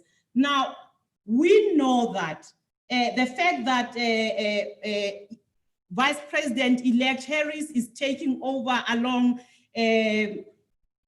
Excellency Biden simply means that as women of the world, as progressive feminists, we are looking up to her to make an impact in an environment that already has its own challenges. Now, the president written something that I think should be shared with all of you if it has not been shared, but it was analyzing the US policies over time and saying to us that even though you have this, what appears from the face value as progressive, but we need to understand that throughout the years, US has changed faces from Democrats to Republicans, but the policies remains the same, and the policies remains imperialist. They still push the new liberal agenda. But having said this, I wish to draw your attention to the ANC Strategy and Tactics document, which makes an analysis of our global environment. And I do this so that as we locate, whether it's about the US or it's about the situation in the Horn of Africa, we locate it within this context. And I'm going to quote from the Strategy and Tactics. It says, at the heart of humanity's challenges is the fundamental question of political economy. So we need to underline that. In everything that we do, the fundamental question is that of political economy, the distribution of income, and it also goes further to say, according to some research globally, more wealth is owned by the richest 1% than the rest of humanity. 1 and 8 men now own the same amount of wealth as the poorest half of the world. This is an important point, comrades, because we have been saying over and over and over again that as we analyze our international relations, we need to understand that at the heart of everything else is the nature of the economy that we operate in. And those of you who are Marxists will know that according to orthodox Marxists like Comrade Mahlengi, they always say the base determines the superstructure. What this means is that the base is the economy, and the superstructure are structures that are now under the economy, whether it's the church, it's political structures, it's parliament, all of these are determined by the base, which is the economy. And I see even the YCS is agreeing with me on this point. I'm happy. Now, when we analyze geopolitics of the world, we need to understand that the economy determines relations, whether it's within the multilateral setting or is within the bilateral setting. I'm going to make an example with a resolution at the United Nations Security Council that was proposed by Russia. I'm sure you've read about it. You've heard how South Africa is horrible. It supported a counter-revolutionary resolution. I'm going to explain that because that is not correct. Because during the Women, Peace and Security month, Russia was the president of the United Nations Security Council. Russia proposed a resolution on women, peace and security that was going to focus specifically on women in conflict-ridden areas. South Africa supported this resolution because we believe that it was at the heart of strengthening the women, peace and security agenda. Now, because of the subtle war between the West and the East, this resolution was not accepted by the United Nations Security Council. It was not because of the content of the resolution, but it was the context. And the context has to do with who proposed the resolution and whose friends supported who proposed the resolution. Now, because it was proposed by Russia from the East, most of the Western countries lobbied, even our African sisters, not to vote in support of the resolution. And remember that of the 13 UN peacekeeping missions in the world today, 8 of those peacekeeping missions are here in the continent. So we expected that because we are not only affected by the conflict, but we are also part of conflict as a result of this issue that I have mentioned, that the continent would stand with anyone who proposes things that takes the women, peace and security agenda forward. But unfortunately, that could not happen as a result of the geopolitics of the world. And you know that we supported Russia, not because Russia is our friend, because of BRICS or because of our traditional ties. We supported them on the basis of principle because what we wanted was commitment from the international community to further implement Resolution 1325 on women, peace and security that we celebrate today. This point, President, brings me to women in international relations. As you are aware, and I'll link with this point later on. As you are aware, World War II marked a turning point in international relations because it is after the Second World War that the United Nations was established. But interestingly, because this is also an important point to underscore, it was established by victors of the World War. Hence, to this day, you have the United Nations Security Council formed or looking the way it does because it is composed of the victors from the Second World War. And the victors, you are aware, I'm not gonna go into that. I'm not gonna undermine your intellect like that. But just to say that, one of the reasons why South Africa has been emphatic on the need for us to transform the United Nations Security Council is because it's not representative of all regions of the world. You don't have African representation. You only have those 5 or so countries that are in the UNSC. Now, the manner of workings in the UNSC again undermines issues such as gender equality and women's empowerment because it is some sort of a conglomerate of men in black suits, white shirts and red ties. South Africa is now trying, as part of its transformation program of the UNSC, to lobby other countries in ensuring that it's not only about regional representation, but it's also about demographics of people of the world. That includes, of course, issues of gender equality and women's empowerment. And there is, I am proud to be a South African because this is one thing that we have fought for many years. Since we've been back into the UN, South Africa has been fighting for the transformation of the UNSC. And because we fought so much, to date we have a formula where the UNSC now allows non-permanencies from, non-permanencies from member states who are not necessarily in the UNSC, but is elected on a 2-yearly basis. You are aware South Africa will be ending its work in the UNSC now in December 2020. And of importance, during our tenure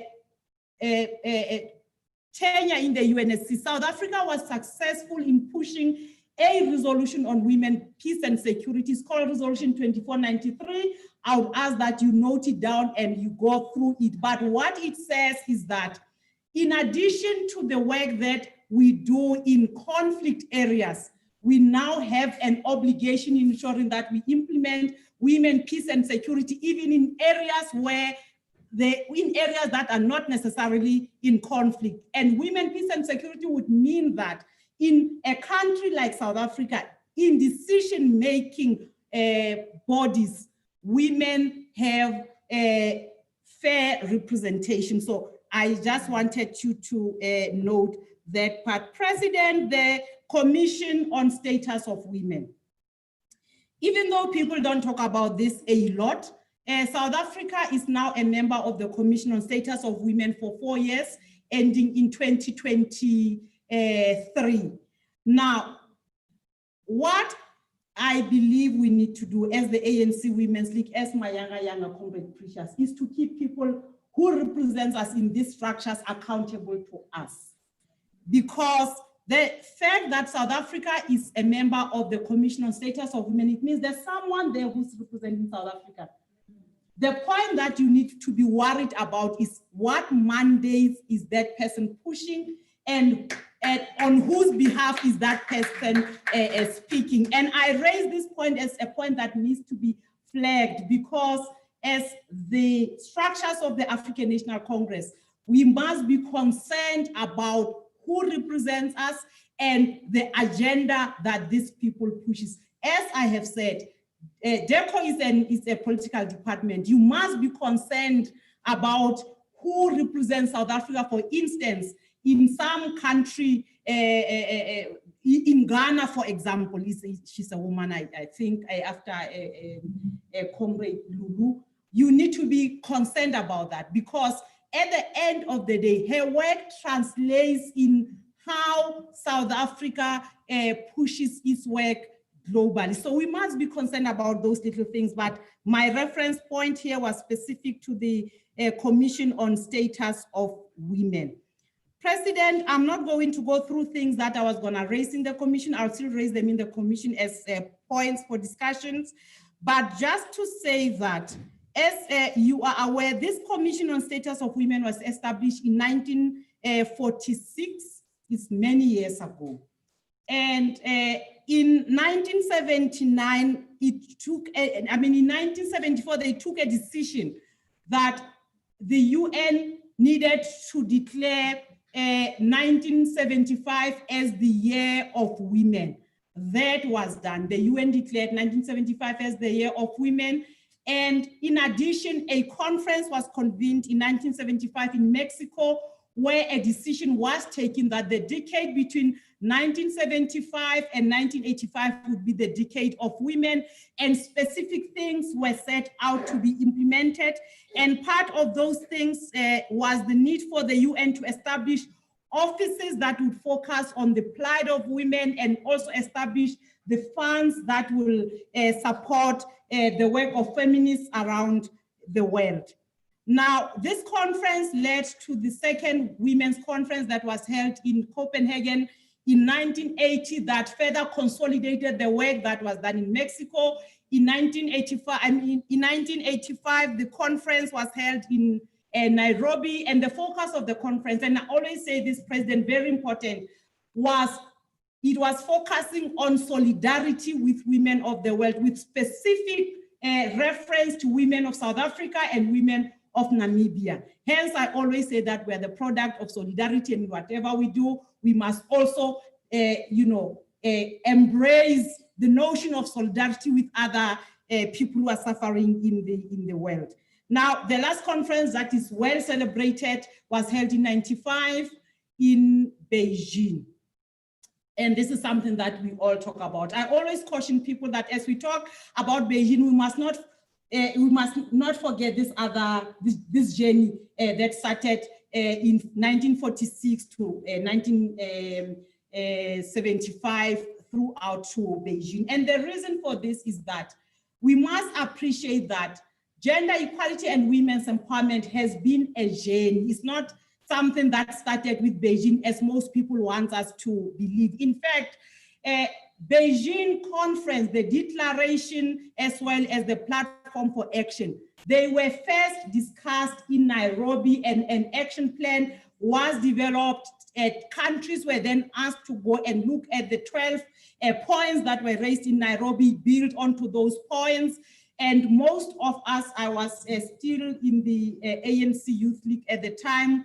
I was fortunate that myself and Comrade Nomfane Lokota happened to be part of the youth delegation to Beijing. So we at least between myself and her, had some good memories about Beijing. But before Beijing, we participated in 2 conferences. One was held in Senegal, the other one was held in Cyprus, under the banner of the World Federation for Democratic Youth.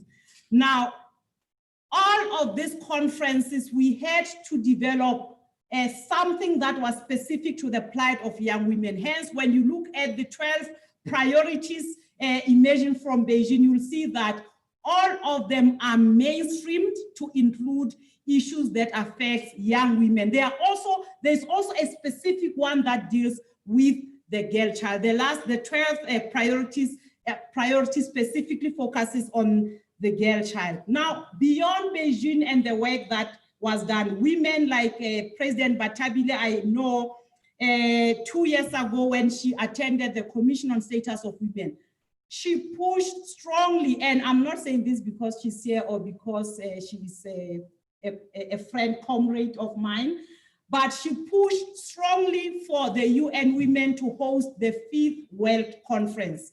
And unfortunately, because of COVID and the situation that we are faced with in terms of the economic meltdown, that has not been realized. But in order to deal with the plight of the ANC Women's League, represented by President Batabile, the UN Women then decided that we should have creative ways of still assessing the work that was done since Beijing. And as we assess that work, they launched a campaign, and I know you are aware of the campaign called Generation Equality.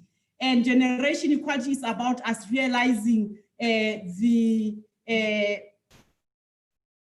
principles and priorities that were set in Beijing, but putting up strategies that will effectively ensure that we move from just commitments into action. And us moving from just commitments to action meant that we needed to now look at how we want to move this agenda forward. President, if you allow me, I would ask that we discuss Generation Equality campaign thoroughly in the commission. In the commission, I will present on its action coalitions, but just to say here in plenary that South Africa has been selected to be a leader of the Action Coalition on Economic Justice and Rights. We are also a member of the Action Coalition on Gender-Based Violence. Now, through this work, we acknowledge that if you want to change the situation of women of the world, your starting point has to be that of changing their immediate environment. And their immediate environment is issues of economic justice and rights. This means that we're not only gonna focus on breaking the glass ceilings, but it's about breaking the glass ceilings into dealing with issues on the muddy floors of poverty throughout the continent and the world. Hence, South Africa accepted to lead that action coalition.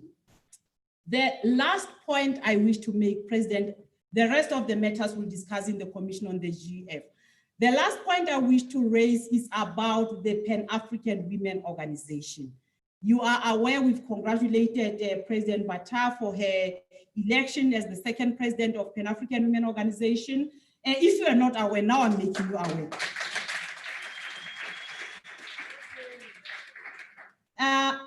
This is an important structure within the African architecture, political architecture, because the Pan-African Women Organization was formed a year before the AU.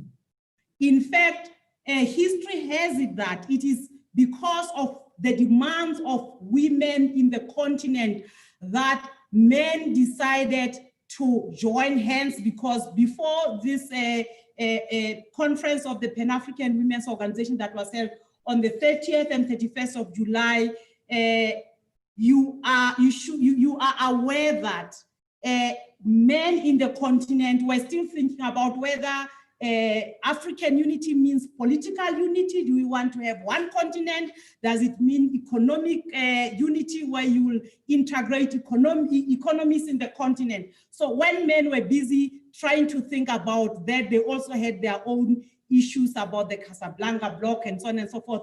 Women decided that beyond these little things that people are now focusing on, we are going to form the Pan-African Women's Organization, and it has played key roles in the liberation of the people of the continent. Currently, it has been given a specialized agency status within the AU, meaning that it is now recognized as part of the organs of the AU. That also has its own challenges, because we are the ones that need to shape how it should look like. For young women, what we need to be thinking about is a chapter of the Comrade Precious, of the Pan-African Women Organization. And I am going to end there, and I will share my input with you, comrades. I tried to touch on everything that I thought would be of importance to all of you, and I hope that you'll be able to take this work forward. And just to say that in the work that I do, I also am responsible for the Gertrude Shope Peace Brigades, the Women's Mediators Program. And we usually invite young and old women, like mature, not old, because language is very important, mature women to be trained. And the idea with that is that we are hoping that now that we have a database, they can be deployed as part of the special envoys to conflict areas and come with useful lessons from the different areas in the continent. Thank you very much.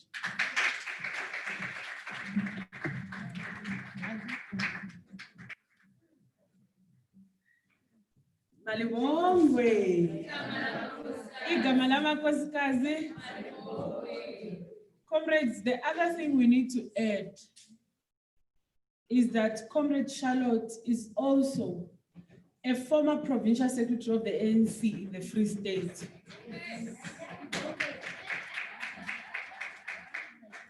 We have to say this because, you see, we are lucky we are organizing ourselves as young women.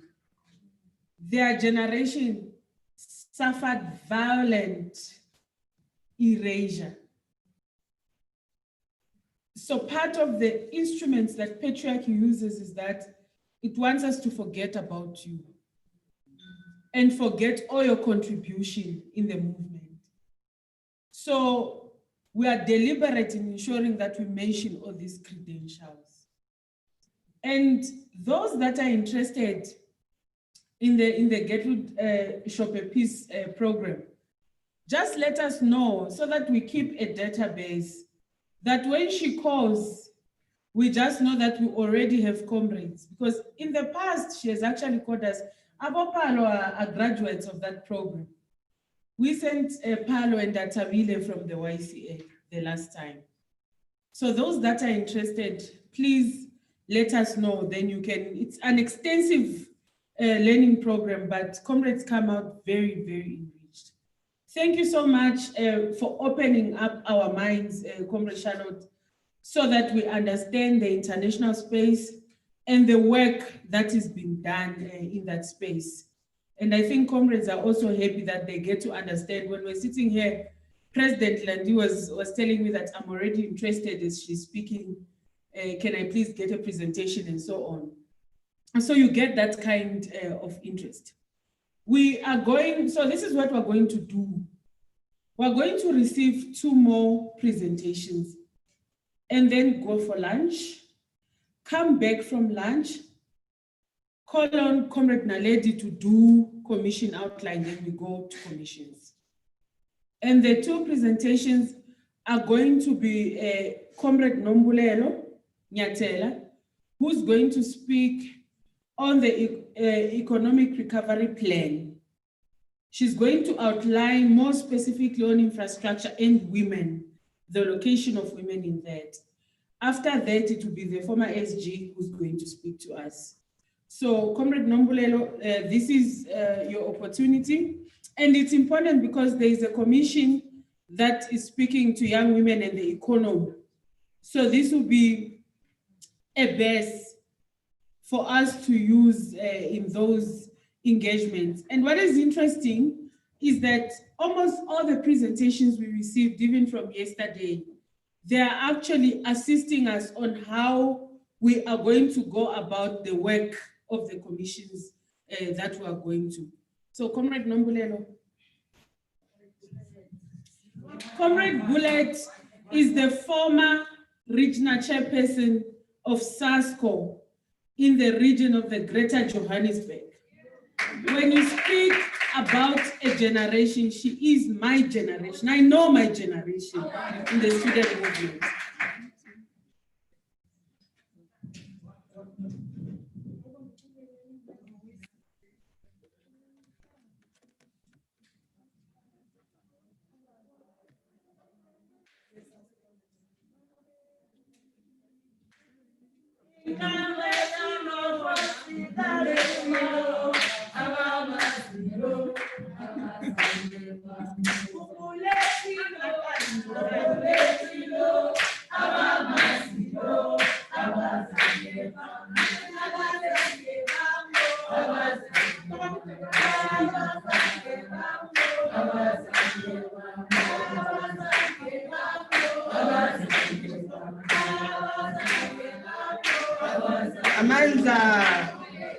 Amanda.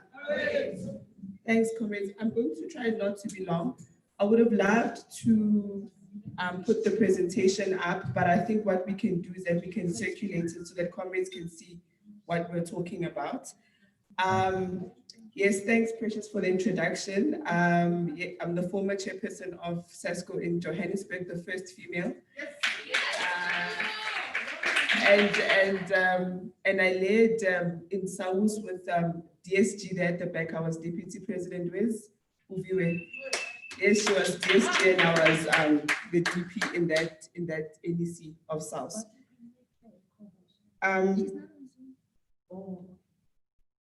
Yes. So I just want to speak about the economic recovery plan and how it's centered in infrastructure investment. I work in Dr. Ramkhupa's office in the presidency. And basically over the past year, what we've been trying to do is mobilize funding, mobilize investment, and build a credible infrastructure pipeline, given the fact that the fiscal headspace is diminishing. Basically, there's no money in the purse. So if you're thinking about building schools, building roads, building hospitals, government does not have money for all of that. So what we need to do is that we need to be able to alleviate the burden on government by making sure that we mobilize investment for infrastructure, at least in the commercial sector. So what we call the network industries, energy, transport. Those sectors don't necessarily need to be taking money from the fiscus. They can actually mobilize their own investment and their own funding through the debt capital market and other investments. So just to give a little bit of context, what's happening now, where is our situation in the country? As I said, the fiscal headspace is diminishing. We don't have enough money in the purse. We also are underspending massively on infrastructure. We have been doing that for the past 10 years or so, or close to 2 decades. So we've not been spending enough on infrastructure. So when you think about why do kids not have schools, why do we not have enough hospitals, clinics, etc.? It's because government has not been spending enough on infrastructure. But also we have competing priorities, you can imagine, as the fiscal headspace gets smaller and smaller. we need to start prioritizing and thinking, where do we take the money?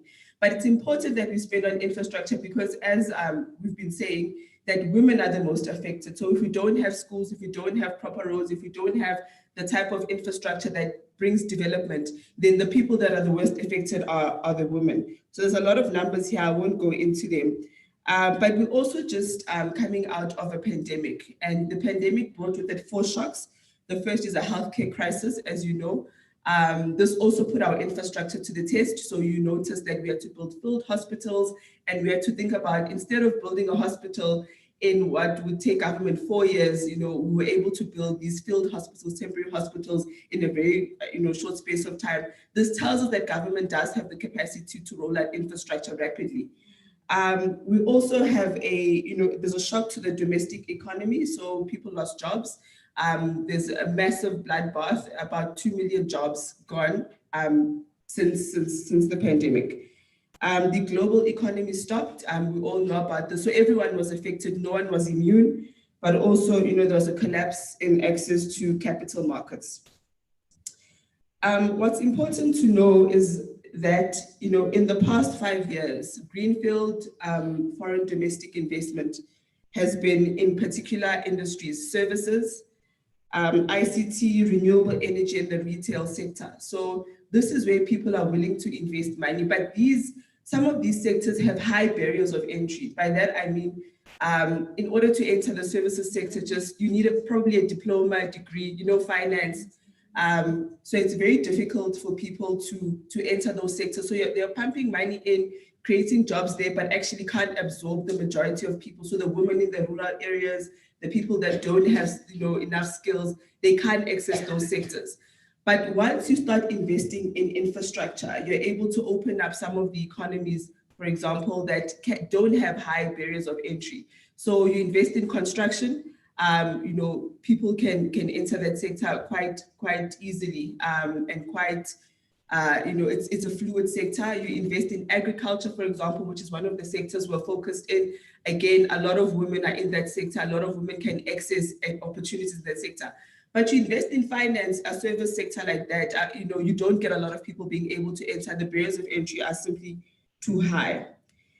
To get into the infrastructure pipeline, this is important work that has been done over the past year and is going to open up massive opportunities. I asked that we speak about this last night, because I think that a lot of women, a lot of organizations have been approaching the office to want to know how they can participate in this, and they're already planning. So I think that we need to do the same. We also need to start planning our participation, the participation of our constituents in this pipeline.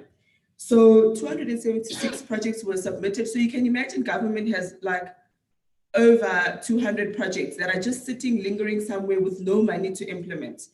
Of those projects, only about 88 were post-feasibility, which means that just over 88 of them could be looked at by a financier. So we could get a multilateral development bank, a DFI to look at it, because it's at the stage where you can create appetite.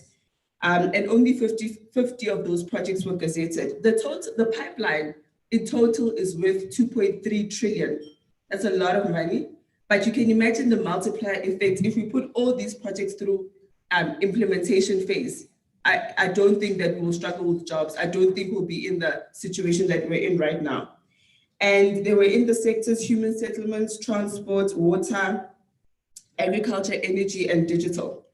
So in the water and sanitation sector, which is, we call it SIP 19, the value is about 73 billion. I just want to tell you about some of the projects that are already in construction, for example, where we could be mobilizing participation.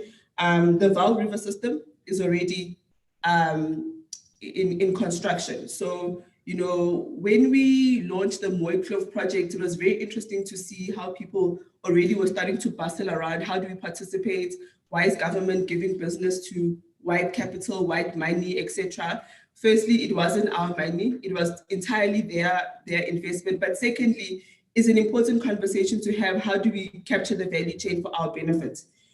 In the next 6 to 12 months, 2 of those projects are going to start construction. So you can start planning there. Berg River, Unkomazi Water Project in KZN.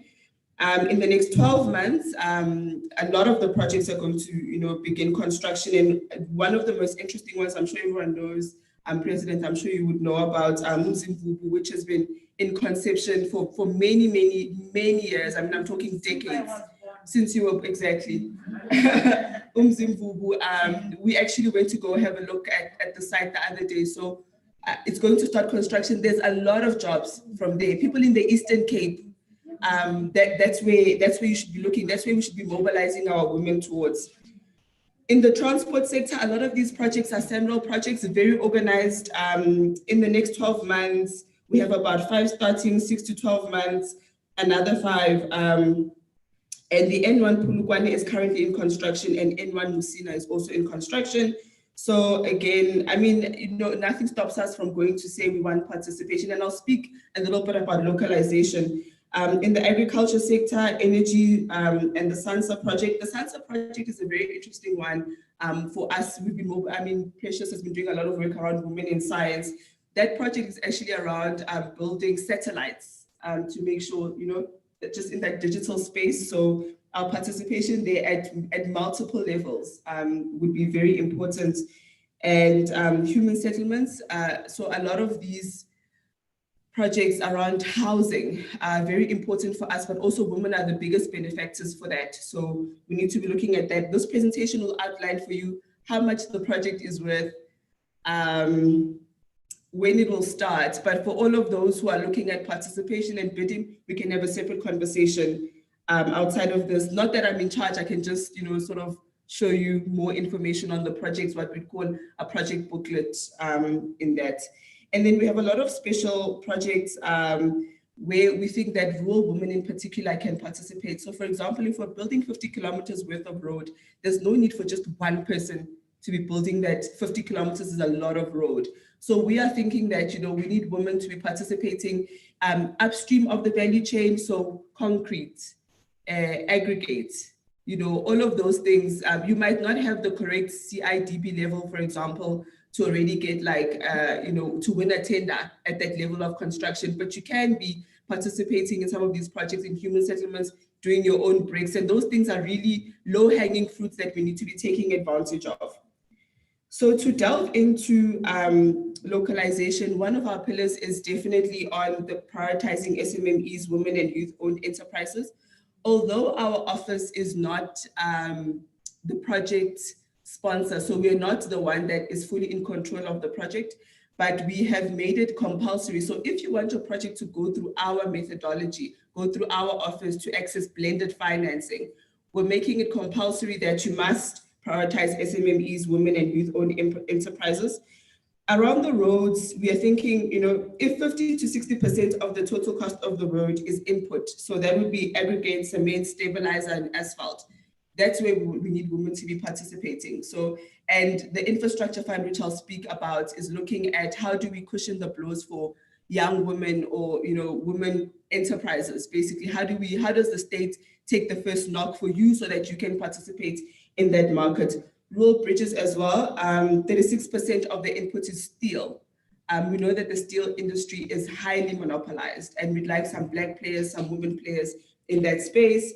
Housing, in 70% of housing input, 70% of the cost of housing is mainly input. So bricks, concrete, roofing, doors and window frames. We're thinking localization there.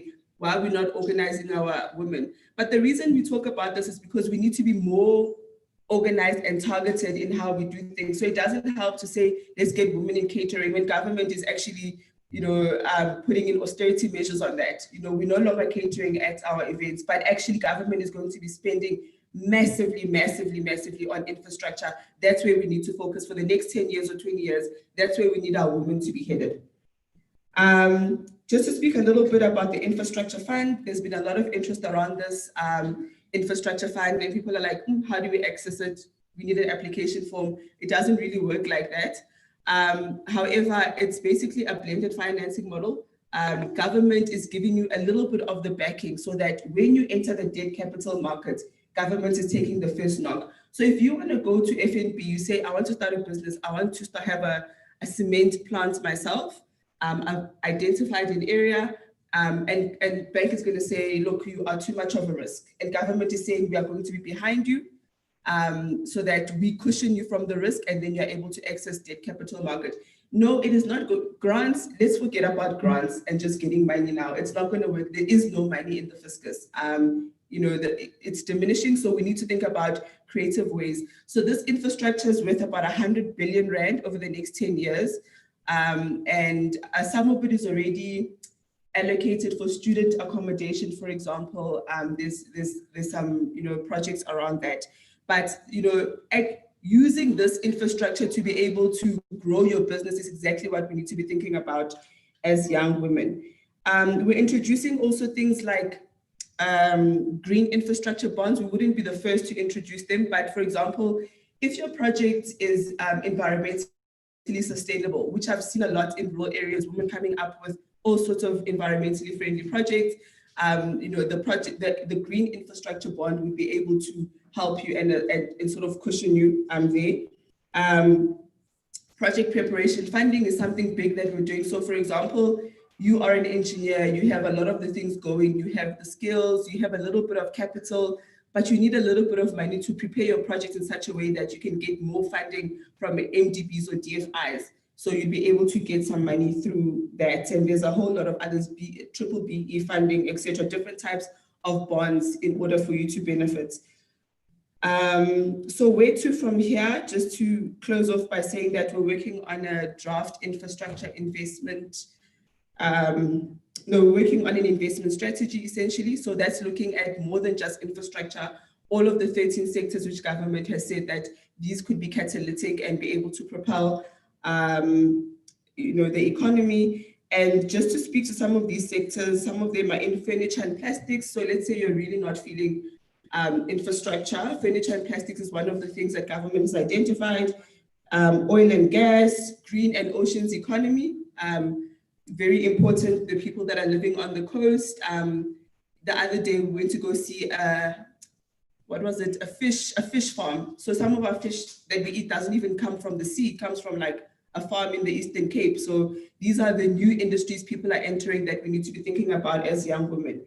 And of course, as we build the national infrastructure pipeline, we're working towards the most important projects that government is fully putting their weight behind. We've gazetted the first 50 and we're looking at the next 226 to get them through that pipeline so that the money is flowing, jobs are flowing, and we can sort of grow the economy. Thanks.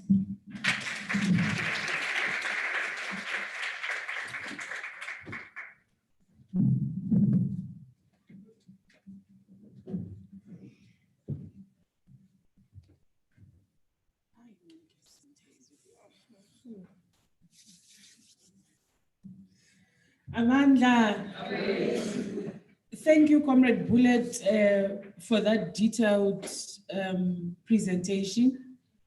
She's also going to share the presentation. We've already shared the one of Comrade Charlotte. Those that have not seen it can still ask who do the same with the one she has presented. She puts forward the opportunities that are there that we can venture into, that we need to get into a space where we go and maximize on these opportunities and see what we can get for young women, especially those that are disadvantaged. Because for us, there can't be economic recovery if it leaves behind the most marginalized in our communities. They have to be located somewhere and these opportunities have to be created. We're going to take this opportunity to request you, SG, to come and speak to the young women. Thank you again for making it. We're actually so excited that you are here. We have former leaders of SASCO, TGs, provincial, regional leaders, SAUs, both former and current. The Young Communist League is here. COSATU Young Workers Forum is here. SASCO, as led by their current TG, is here, and NEC members. We have the Youth League, it's also here. So PYS structures are here, and the LGBTQI+ desk of the NEC Women's League is also here, and conveners and coordinators of the Young Women's Desk. We have members of parliament, young women members of parliament. Honorable Zanele, they are here. We have councillors, young women councillors and MPLs that are also here. So it was an attempt to bring young women in governance to be here and to share their experiences, both governance in institutions of higher learning, but governance in general also. And this is the delegation that you see here and the delegation that you are going to be speaking to. Thank you so much.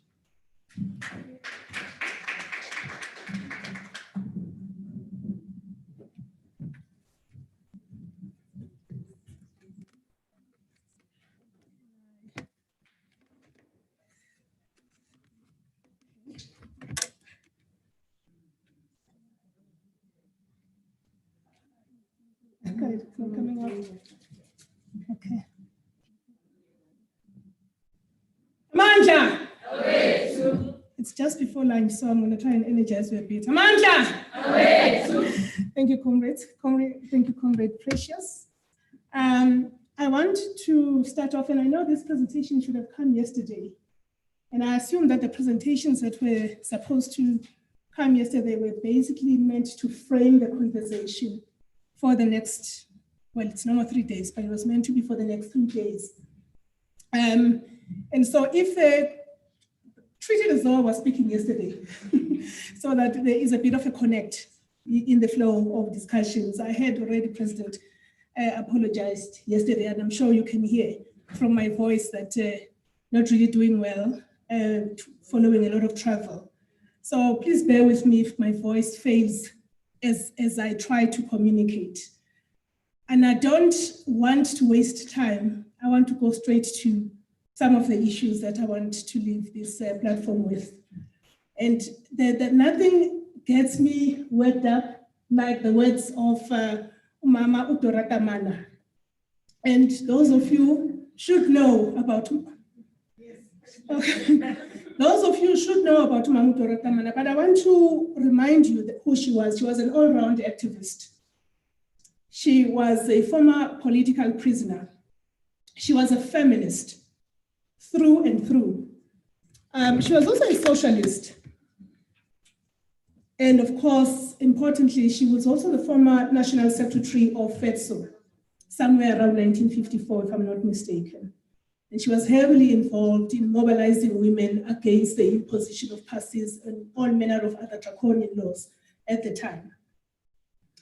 I won't go into a whole lot of tribute about her, but there is a lot to say.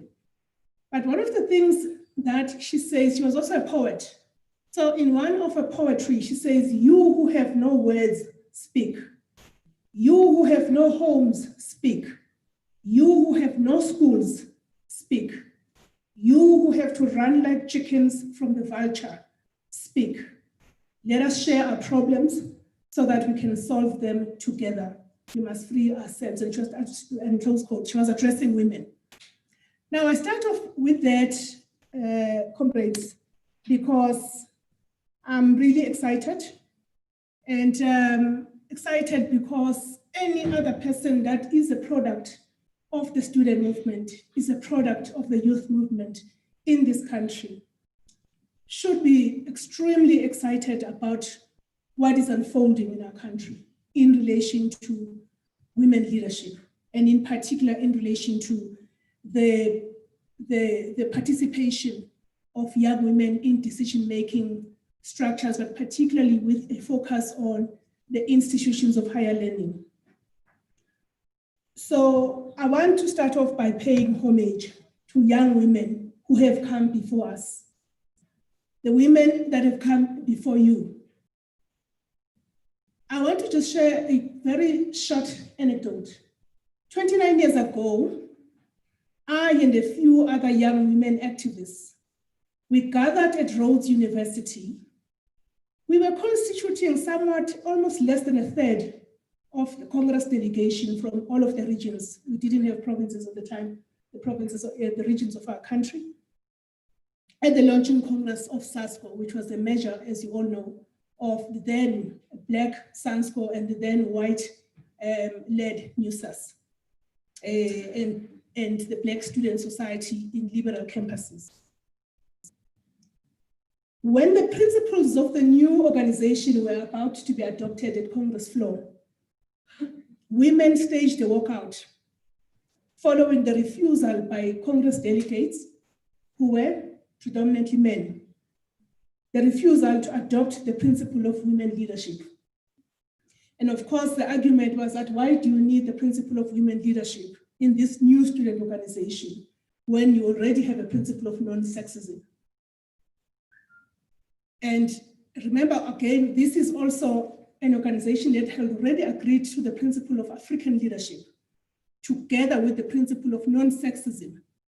So we were advancing the argument that was saying from the word go, 29 years ago, that the leadership of women has got to be consciously campaigned for, consciously cultivated. So can you imagine, President Matavile, 1991, 9th of September, the evening of the 8th of September, where there was a heated moment. In fact, the Congress was almost collapsing, with all manner of interest groups vying for their own struggles. You know, those of us who came from Black campuses, we wanted African leadership right there because we wanted to say the new student organization must be non-racial, but it must recognize the centrality of African leadership. As women, we went further to say the new organization must be non-sexist, but must, over and above that, consciously work towards women leadership. The debate around those principles threatened Congress. Congress nearly came back without having launched SASCO.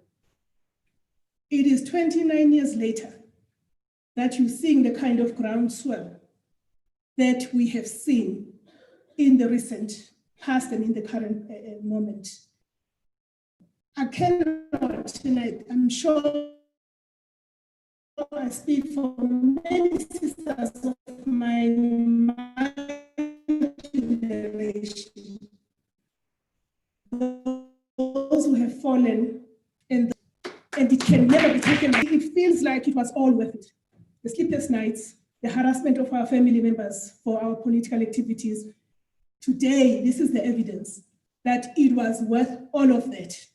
The death of Nokulas Melani, the death of Josephine Mushabani, a seasoned stalwart student activist who was an MK operative studying at the University of the North.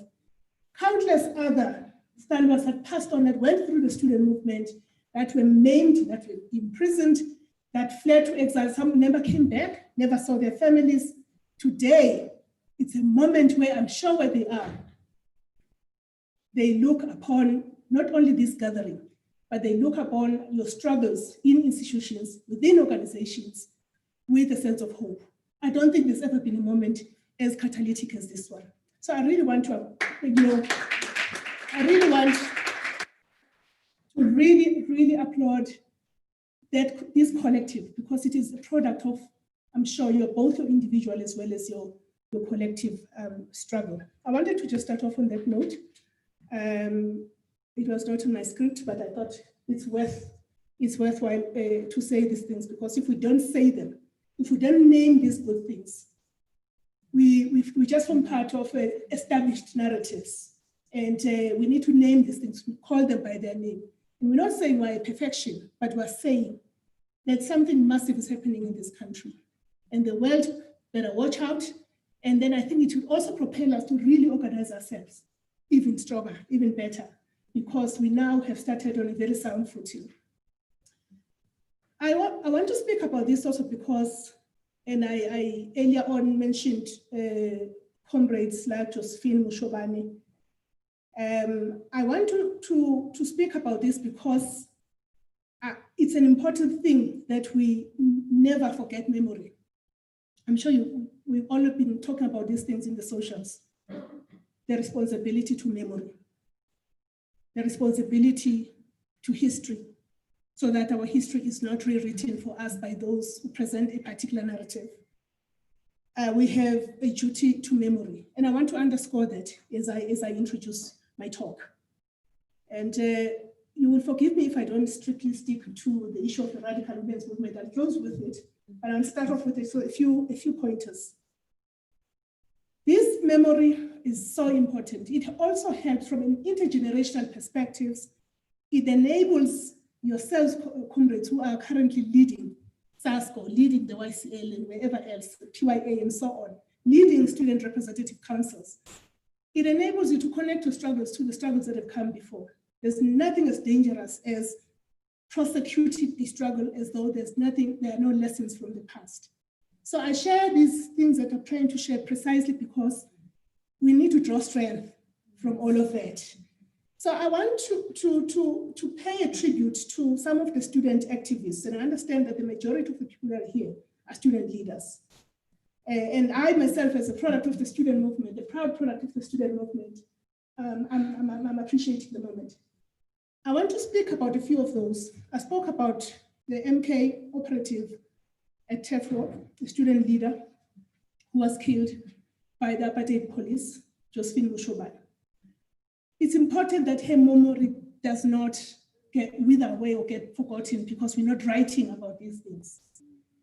So Zandi, your history project must not just start with Mahleni Bego and others. It must go way, way, way back to look at all manner of other student leaders, many of them, not only from SANSCO, from SASO, Osazata Dlamini Zuma, countless others. So we must go back, so that stories about women are well documented through the prism and the lens of women. So these are some of the unsung women that are not spoken about, that I'm mentioning. I want to pay tribute to a woman called Mohadi Ramokhuba. She was a mentor. She was based at the University of Natal Howard College. She was training as a medical doctor when we met her, at least when she inducted us into the student movement, somewhere in the late 80s. She was killed in a very dastardly manner. But I pay tribute to women like her, who in a very humble way got us involved in what was called the SANSCO women's groups at the time. And that is where the beginning of our orientation and our cultivation began. I want to pay tribute to women like Tracy Malach. Some of you may know of her.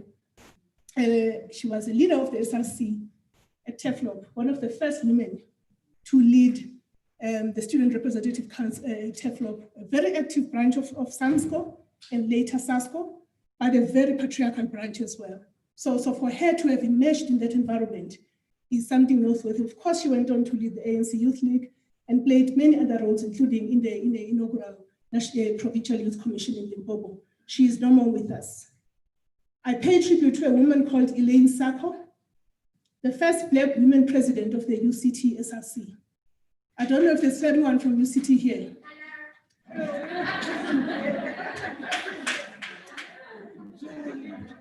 Viva UCT, viva! Viva the memory of Elaine Sako, viva! A young woman from Bontizel was a product of COSAS. This is Elaine, who served on the National Executive Committee of the ANC Youth League, was a personal friend, and was the inaugural president of the South African Universities SRC. When we set up SAW SRC, we nominated her against a massive onslaught by male comrades. We stood and nominated her as the first president of SAW SRC. So it's always important that from an intergenerational perspective, we don't lose those that have come before us, so that we can actually either emulate some of the things they've done, but also know even about the things that didn't do so well, so that we can write their history. But we need to write women's histories and tell about, because nobody's writing about. The narratives are different, are male-dominated narratives. And the last one I want to talk about is my younger sister, who was a younger sister, Babalondabeni, who was former Treasurer General when, of course, some of us had already graduated from the student movement. But again, a woman of great substance, activism, a ground force par excellence. She wasn't just a treasurer, she was a leader of the student of SASCO right across the board. I could go on and on and on. I don't want to belabor the point, but I think the message I was trying to come across, put across today is the fact that I'm not standing here as Mahleni Bego. I'm standing here because there were those women. I'm standing here because there's a group of women, black and white, on the Congress floor on the 8th of September 1991, who stood and said women leadership should be there. Whether we won those battles, but it means we actually planted a seed. And I suspect that part of what we're seeing today is somewhat of a full manifestation of the struggles that have been going on from time immemorial. I want to thank the ANC Women's League. I think you know, President, I've always been a very serious critic of the ANC Women's League. And for a number of reasons. But one of those reasons was for the mere fact that we didn't see a visible participation of young women. That was one of the reasons. I know when I was called Mbalula to go and join a meeting, at the time, we were just treated like kids, not like young women who had a voice. So you have actually given that voice or created a space for young women to develop their own voice. And much respect to the generations before you, Comrade Batabile, and your team and your collective, because these things are not done by individuals, they are work of collectives. Much respect to those that have come before you, the various generations of the leaders of Women's League. This is not something that they managed to do. Maybe not for lack of trying, maybe there's issues of conjuncture. There's all manner of things you need to take into account. But it's important that we note that in our lifetime, young women had a representation in the ANC Women's League. It's up to you, corporates, what to do with that representation. But you have that for the first time. And I speak as someone who grew within the ranks of the ANC. So thank you very much for that.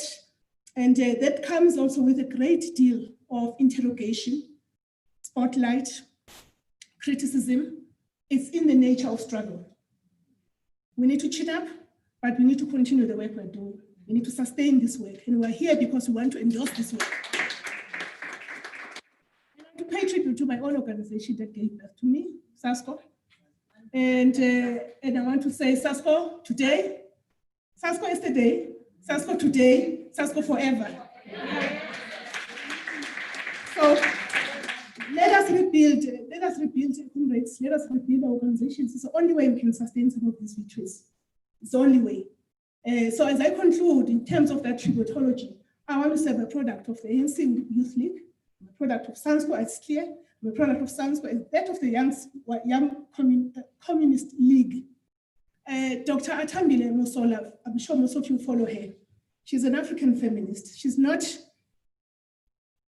a member of the ANC or a supporter of the ANC, but she is an African feminist. And I always like to follow people who speak to us glowingly and those who don't speak to us glowingly. But one of the things she talks about is this thing that says to duty to memory. We have a responsibility as African women in particular to go through a process of uzilanda.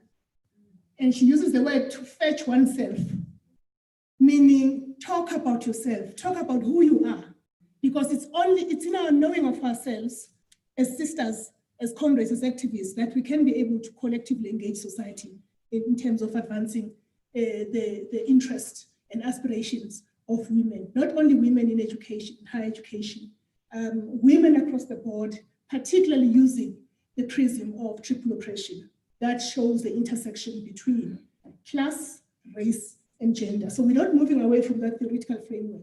But for us to build a strong women's movement, we're going to have to be very intentional about talking about our stories and talking about the things that we do. Now, just to quickly then say that this roundtable is convened to build a base for young women in leadership, to support young women in leadership. Can I just request water, please? Water. In communities, especially in the institutions of higher learning.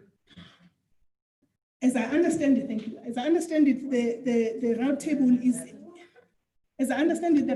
is also convened to create a pipeline for young women and to transform this groundswell that one was talking about, transform this groundswell into a lasting revolutionary moment. I assume that the roundtable isn't just about a conversation, but it's about how do we ensure that we take over all campuses. Women are the majority in our country, Young women constitute a massive majority in our country. That is why when men want to embark on polygamy, we always say, what should we do? Because there are more women. You know, all manner of justifications for all sorts of things that happen in our society. So if that is the case, then it means we need to be leading society across the board.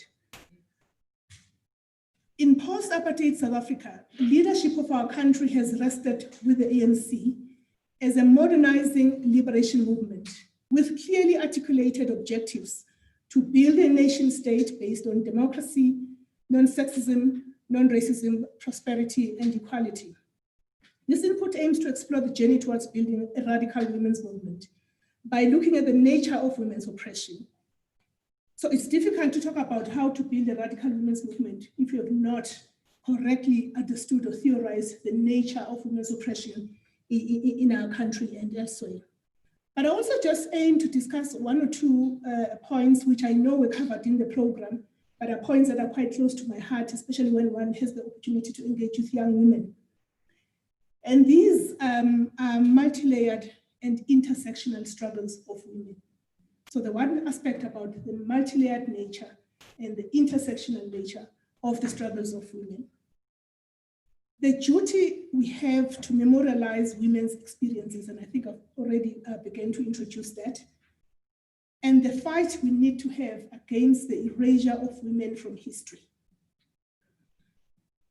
I think the president, there's a lot that can be said about the erasure of women from history. And not just women as women, but women and their experiences from history. And lastly, how we can build a radical women's movement through supporting and empowering women's movement in higher education, women in leadership, and overall to champion women's economic participation. I think Nombulelo, when she spoke, she was addressing precisely that point about economic participation of women. Just by way of background, I always really believe that to build a strong movement, whether it's for women, especially those of us who are revolutionaries, we need to correctly characterize and foreground this thing called foregrounding. And I always say I wish universities were offering that thing for everyone, that anything you do needs to be foregrounded properly. But I want to start doing a little bit of that foregrounding. In one of the articles written in 1912, the Polish-born socialist feminist Rosa Luxemburg references Charles Fourier, where he asserts that, I quote, in any society, the degree of female emancipation is the natural measure of the general emancipation. So we're having this conversation precisely because we need to remind ourselves that the degree, and Or Tambo wrote extensively, again, about the interconnectedness between women's emancipation and general emancipation. Women's struggles in South Africa dates back to the pre-colonial and the colonial era. To understand women's contemporary struggles, it's pivotal to understand the history thereof. Women fought and continue to fight against injustices across intersectional disciplines, workplaces, political movements, society, economy, etc. Women's role in the struggle and in history in general has been rendered invisible by gender-based and gender-blind historical accounts. And I think that's where really my beef is. Gender-blind historical accounts about where our history comes from. You would almost swear that there were no women or that there were just two women. So when you talk about the student movement, you swear that there were only just Mahlengi and so.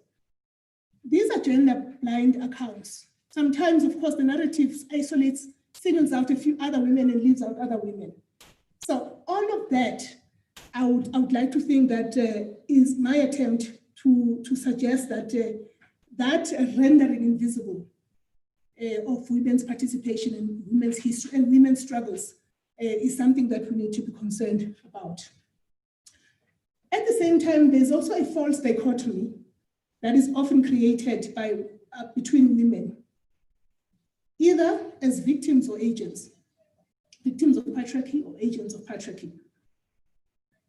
A way in which the systematic oppression of women is overlooked.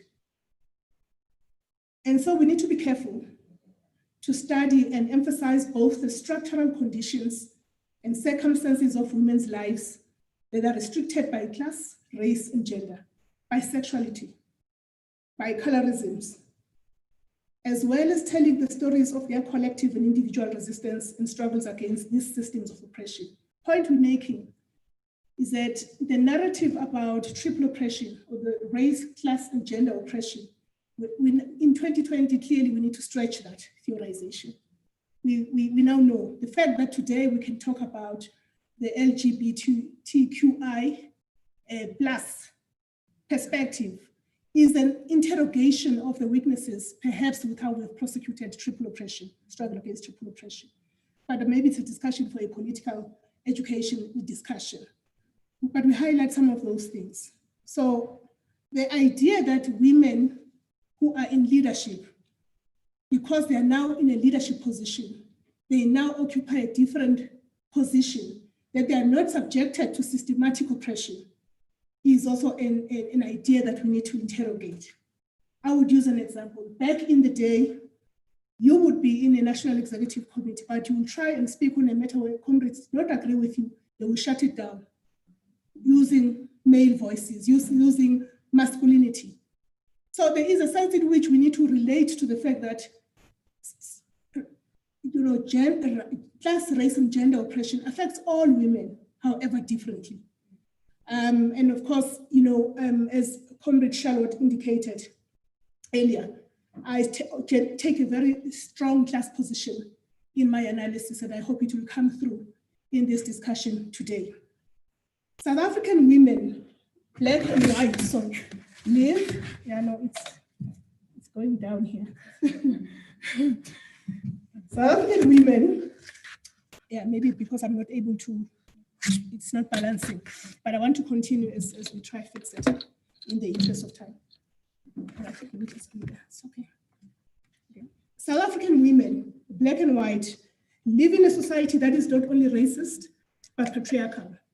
In the context of the historic thesis, that of the colonialism of a special type, the CST, racism and sexism are intertwined. Sexism in South Africa is not only revealed in cultural attitudes, but for time immemorial has always been embedded in its other institutional frameworks, including the legal framework.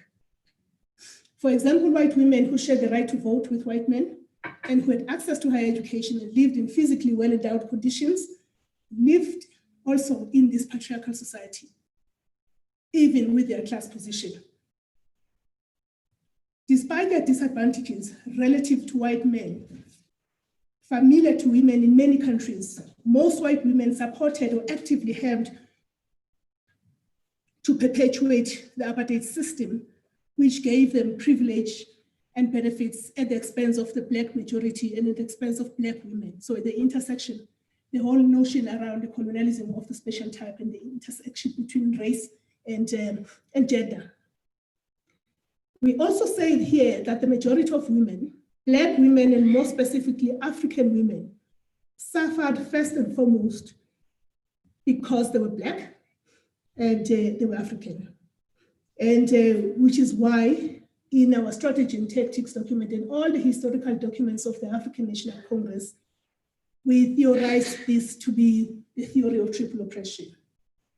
Find this in the strategy and tactics document, where the ANC asserts that unity in action between all the oppressed groups is fundamental to the advancement of our liberation struggle, and that peculiar to women's struggles, the drive towards national emancipation is therefore in a very real way bound up with economic emancipation. So you couldn't possibly have a conversation about emancipation and only talk about women's emancipation. Part of that is to restructure the social order in society so that we can give economic expression to the needs of the majority of oppressed women in our country.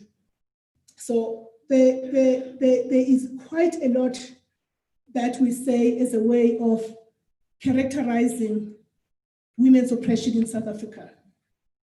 And I would just pass this and go straight to the next point that I want to speak to, and we'll share the input and the detail will be there. So the first thing we wanted to do is to just remind yourselves, comrades, about what you already know and to add to what you already know about the need to correctly characterize the nature of women's oppression in society in order to be able to locate the struggles you are waging in the institutions of higher learning, or struggles that are being waged by those that represent us in decision-making in the three arms of the state, in parliament, in the executive, in the judiciary. We can locate all of those struggles within a wider theorization of the nature of South African oppression, and particularly the nature of women's oppression in South Africa. That was the purpose of that introduction. I want to quickly then just speak about intersectionality, because this is an area, President, where I feel that if the Women's League and through the Young Women's Desk were to reclaim victory from the jaws of defeat in terms of hegemony in society, we need to embark on an intersectional struggle. And I suspect we've started.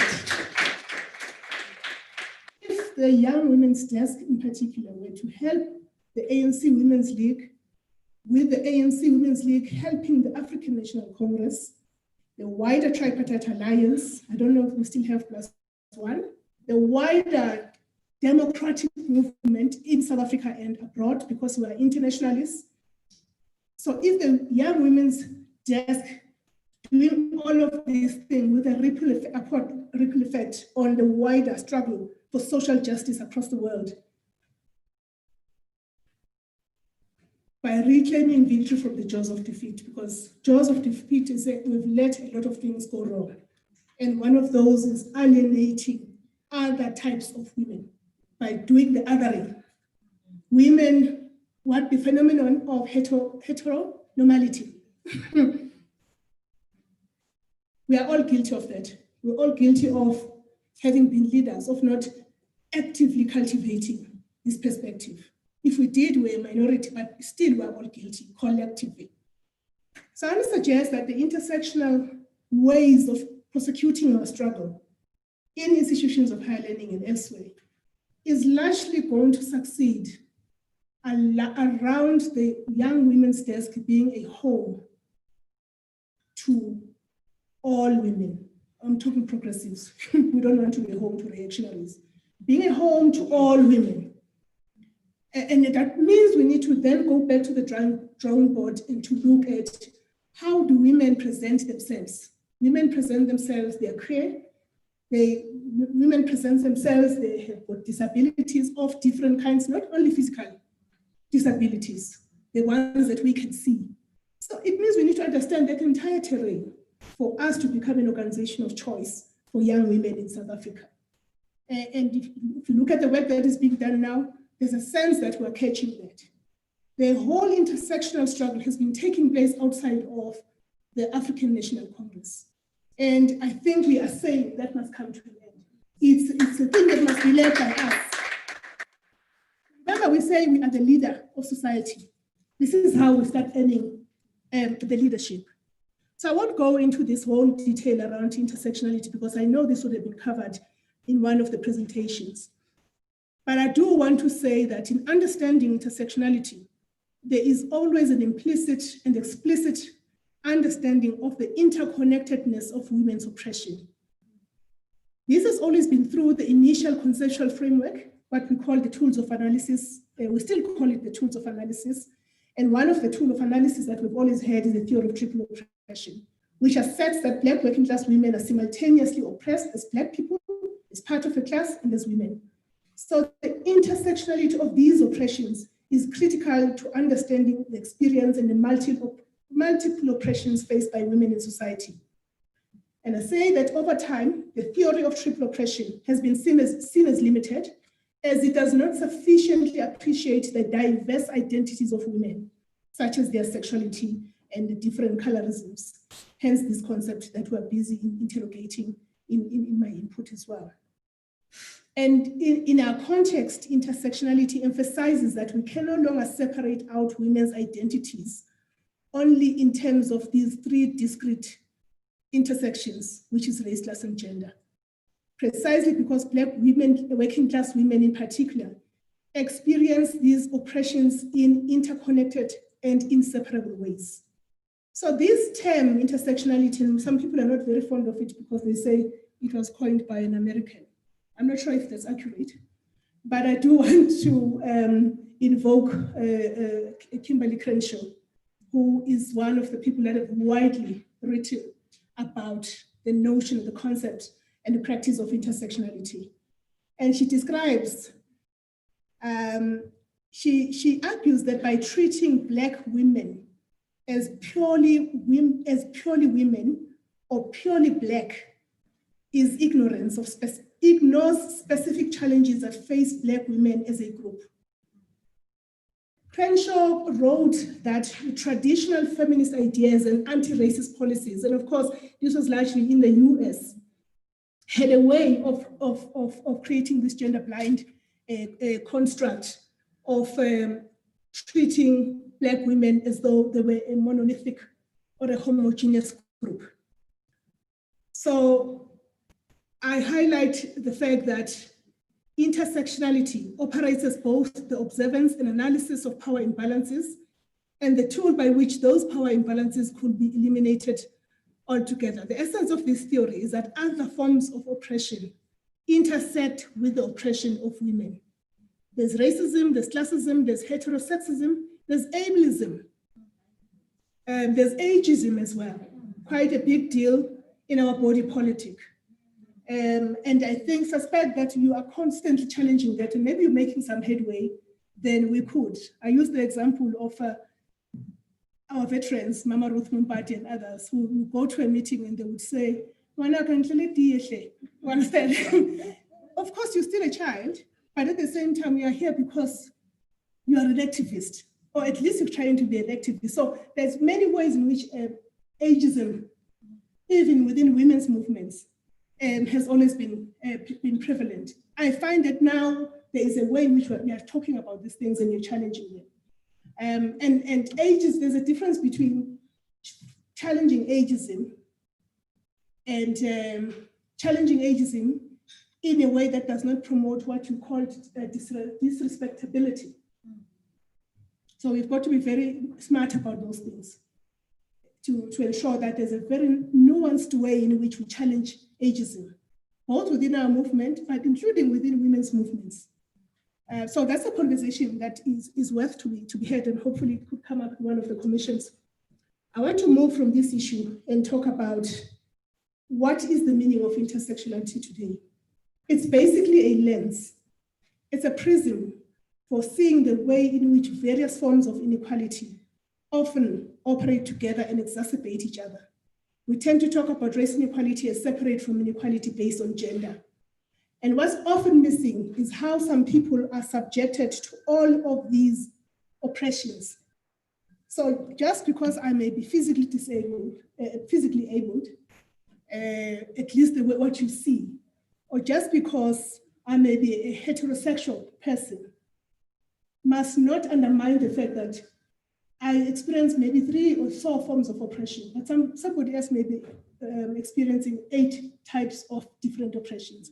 We're trying to unpack how we really need to systematically deal with the multi-layered and the intersectional nature of our struggle.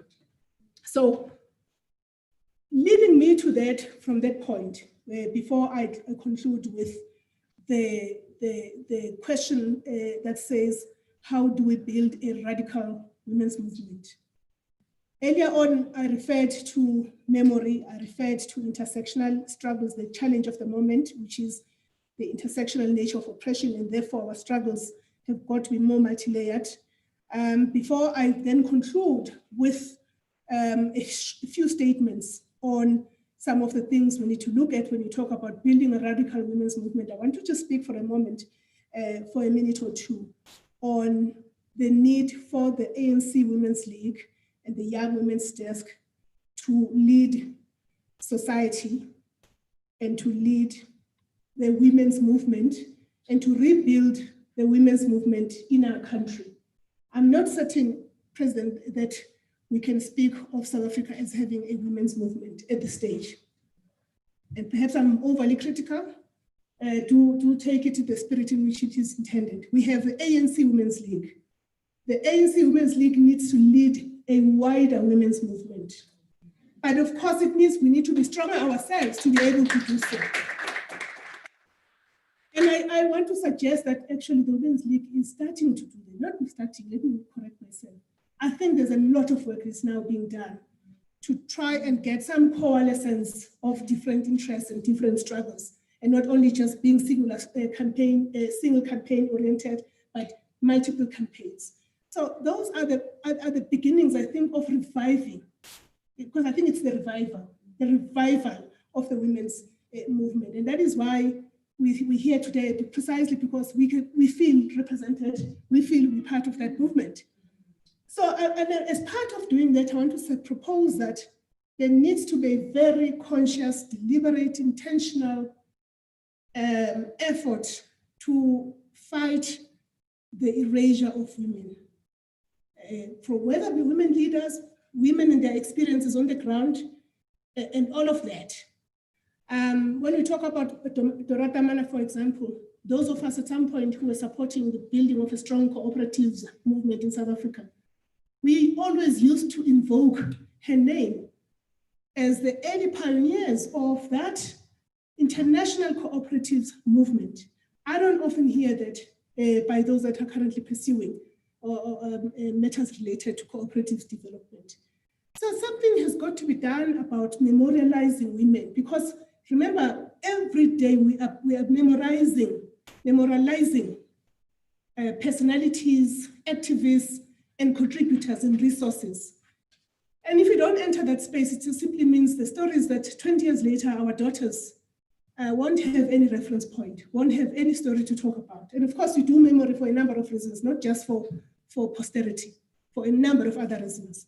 So, and of course, there's different ways in which you should fight women's erasure. But I want to say that this word has been used quite a lot lately. It's almost became a cliche. So I do want to attach my own definition to it so that I'm not accused of speaking about something glibly when we need to theorize even, problematize even that. And I say here that erasure is an act of neglecting, it's an act of minimizing, it's an act of looking past or rendering invisible the experiences of women.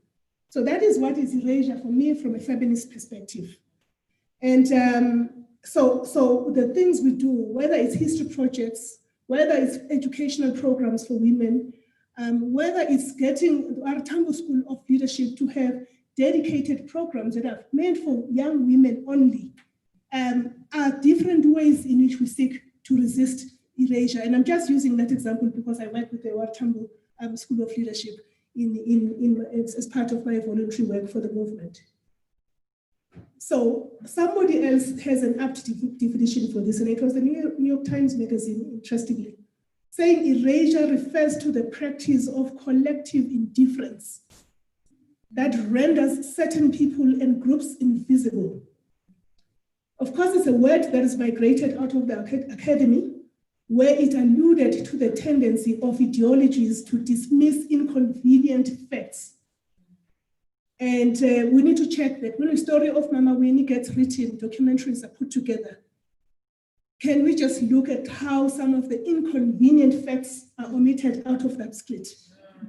And we can go on and on and on, but the story of Mama Winnie is perhaps a perfect example of how inconvenient facts related to her life either gets extracted, moved out, or gets misrepresented, or sort of gets repackaged and reformulated.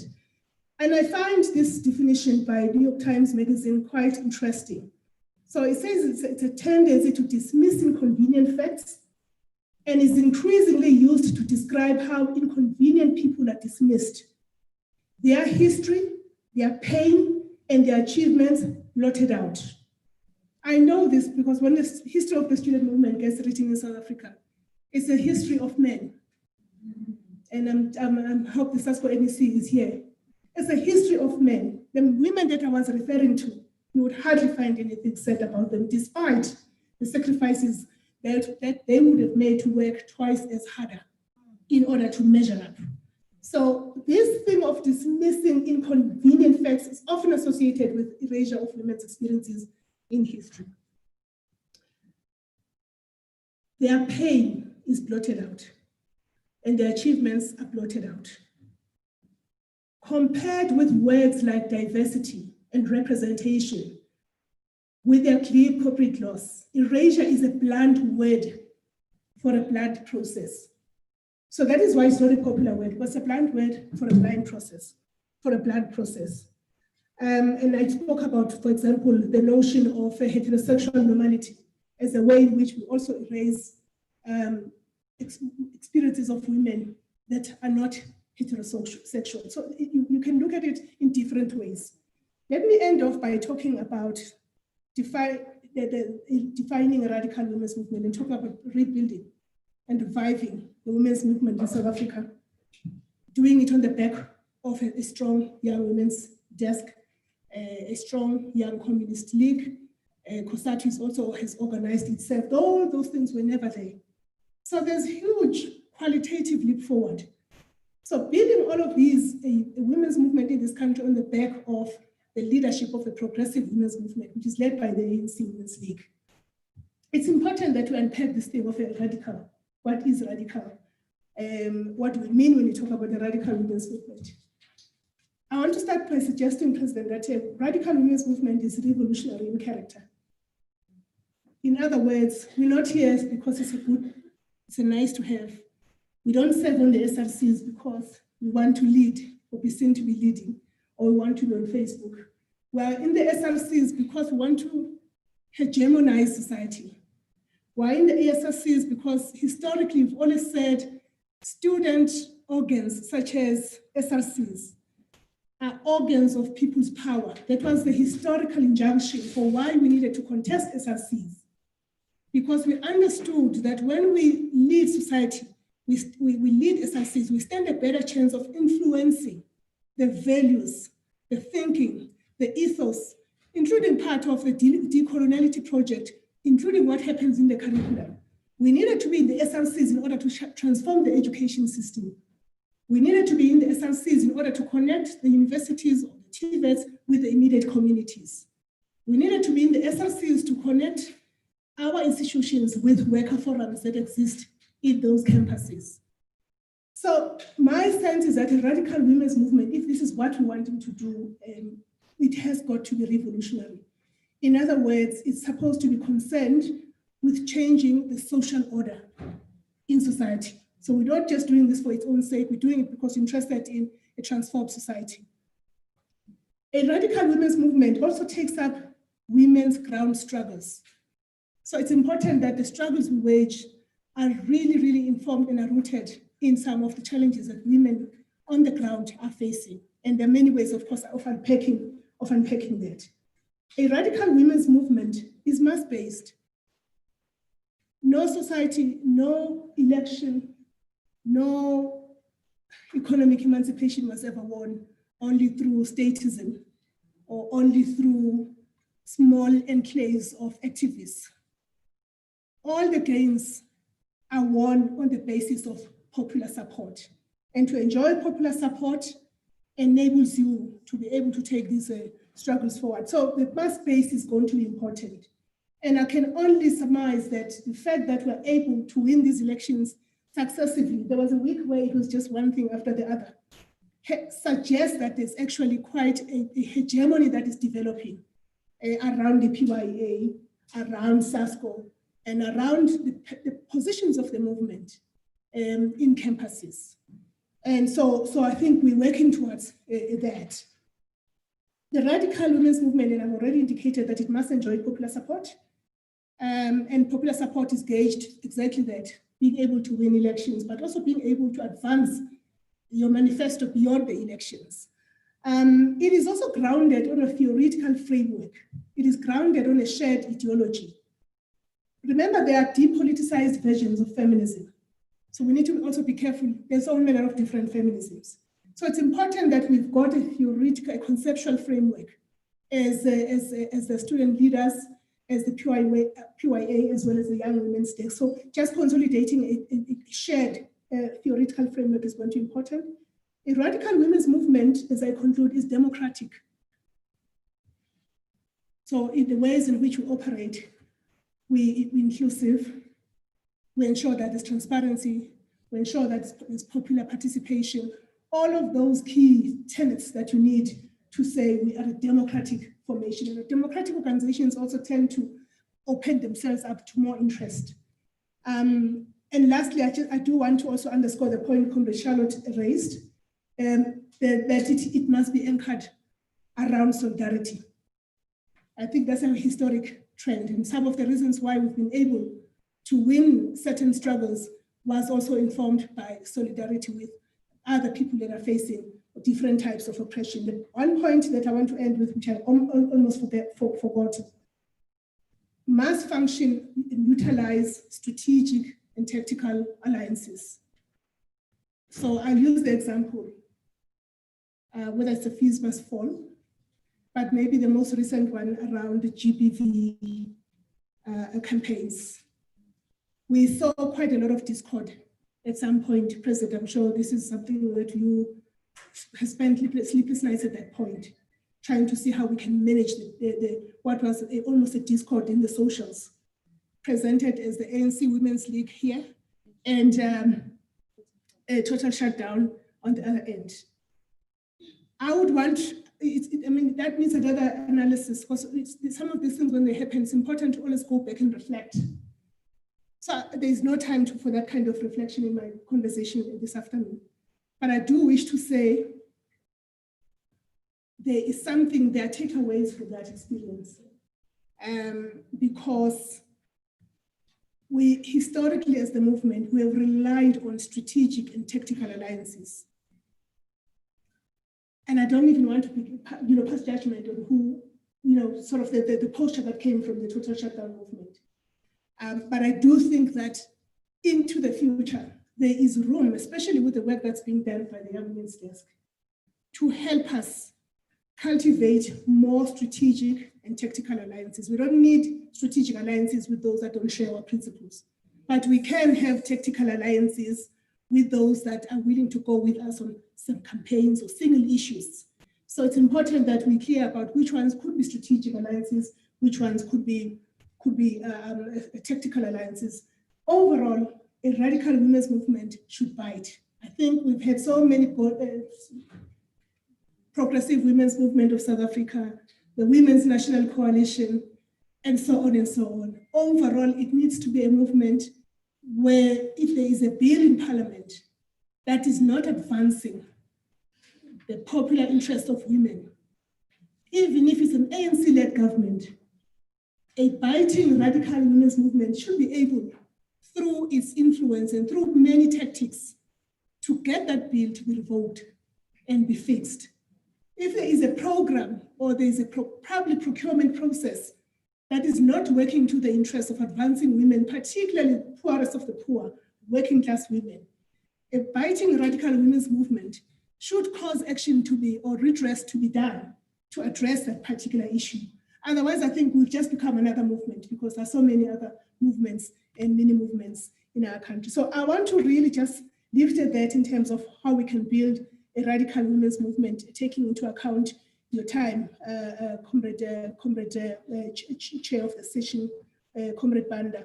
And there were a few other points that we covered here, but I want to leave it at that so that I don't interfere with the time for lunch as well as commissions. I want to thank you, comrades, for affording me this opportunity to say good afternoon. And say good afternoon and say thank you very much for the work you're doing. You are representing a revolution whose time has come, who's overdue, and you just need to march on. Amandla.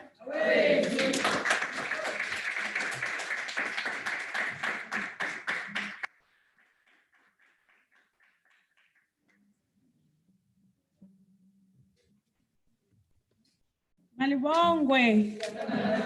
Igama lamakhosikazi. Wathinta abafazi. Thank you so much, Comrade SG. There's just so much to take from the presentation that the SG has made. And we want to thank you also for your patience, with us and for affording us an opportunity as young women to define ourselves and for accommodating our views. What is important about intergenerational conversations is that we're able to learn from the experiences of those that came before us, but use those experiences to define for ourselves what is it that we do moving forward, pursuing the very struggles that you have pursued. And we're happy we say we stand on the shoulders of giants like yourself. I just wanted to also pay homage as we're speaking to some of our comrades that have passed our path and are no longer with us. Because you are correct, if we do not do that, no one will. In the organization today, very few branches are named after women or young women across the Progressive Youth Alliance. Very few regions or even provinces. You have President Sandra Baloyi, the first female president of COSAS. We don't even have branches in COSAS calling themselves after her until today. We have TG Lianda Mapanga, TG Babalantameni. Structures of the South African Student Congress are not using these names of our great leaders that have walked into the struggles of students and have fought for transformation. All the famous branches that we know are named after our male comrades. I come from Sasko in Limpopo, where all the branches, the big branches, Clifford Kliani, Robert Matebula, Selbon Mabunda, and when we were growing in the ranks, for us to speak, long live Selbon Mabunda, long live Clifford Kliani. And I sat here and learned as you were speaking that, in fact, Tracy Malachi is from the student movement. I know there's a branch in Limpopo of the Youth League called Tracy Malachi.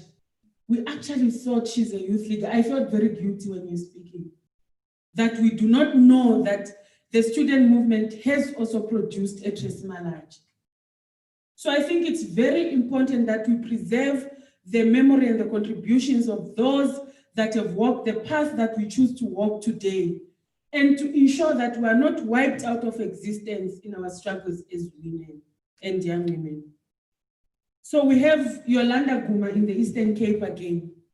Long live the undying spirit of Yolanda Guma, long live. Long live, long live the undying spirit of Lianda Mapanga, long live. Long live the undying spirit of Munyae Maduba, long live. Long live the undying spirit of Leta Mdluli, long live. Those are at least comrades of my time in the student movement that passed on. And all of us, because there are many generations that are here of students, I think we need, led by yourself, TG, we must do that. The Young Communist League leadership, led by the second Deputy National Secretary, Comrade Dubulelo, are here. Let's do that. In all PYA structures, let's collect the memory of young women that have passed.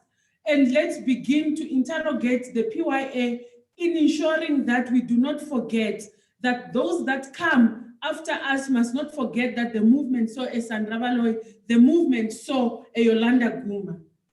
We must not forget that tomorrow, when we speak in platforms, those that come after us must not be shocked and say, "There was Yolanda Guma."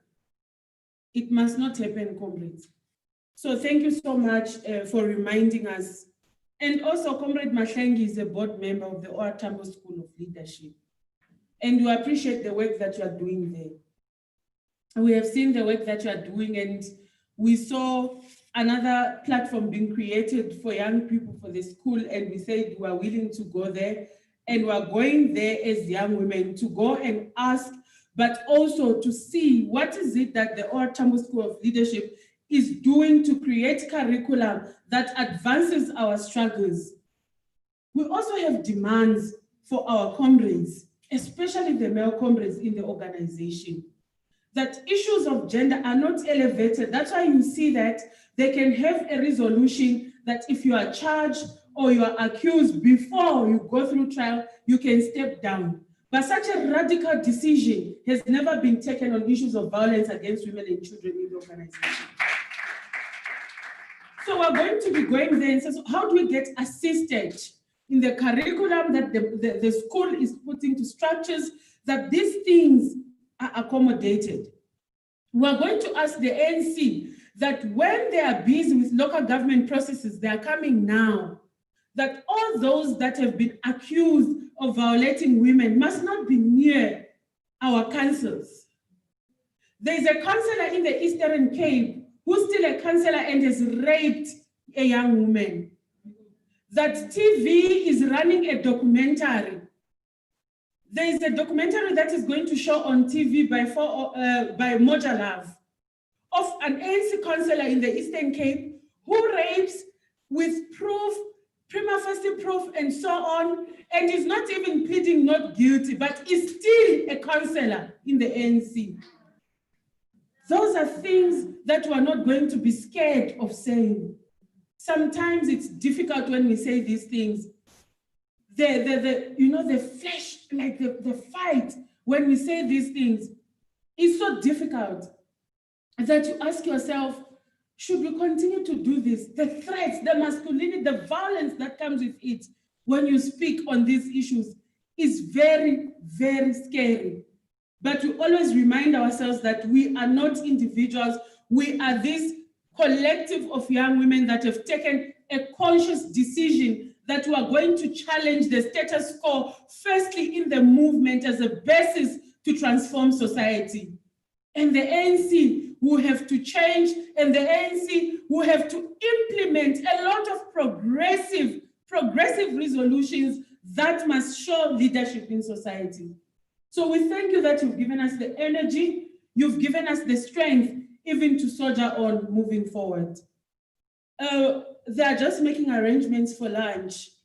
But before, because I know that the president is going to another program where she's going to address and should not be part of the commissions.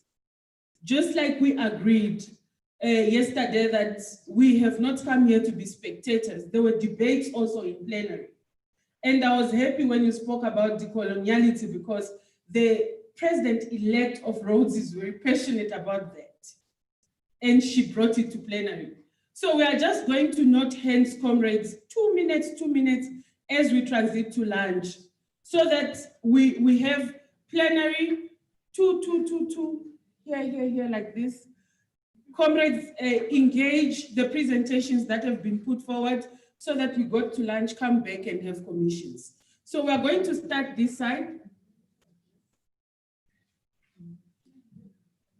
We're going to start this side quickly, comrades.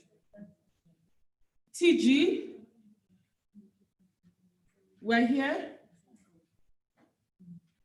We're here by Comrade Karabo's side. I was not saying you was. Okay, you're number 2.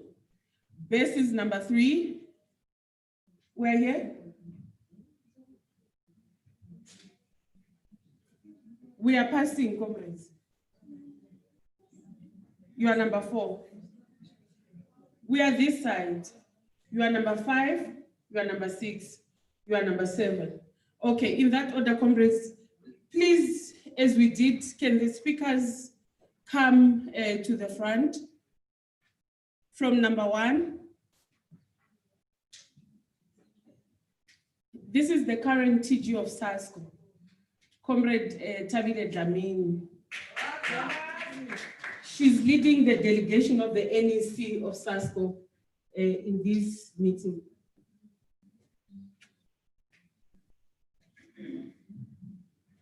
Thank you very much, TG. Greetings, comrades. My name is Fikile Mbalula. I am a student at the University of Cape Town. I'm also the TG of SASCO. I am an activist of the desk in Western Cape, currently serving in the task team of the Armored Desk in Western Cape. I think Today was a mouthful, firstly. It was a mouthful, and I feel like the speakers that stood before us and presented captured a lot of things that opened our minds. I was just having a conversation with Uspuaz right now that we actually didn't realize that we had so many feminists in the ANC. We actually didn't realize we have so many people that have produced, that have contributed in writing, in doing, as well as them existing in the space. I'm particularly interested in the conversation about preserving and keeping the talents that are there, keeping the space of women alive. I would like to propose, TG, that all the information that has been produced today in writing be made available to us.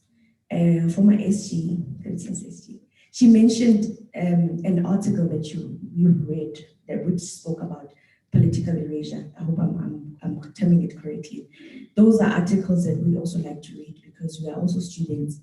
When we write our researches, we want to write researches about the South African view of politics and what it means for women in the space and how they've contributed and how we want to see South Africa moving forward.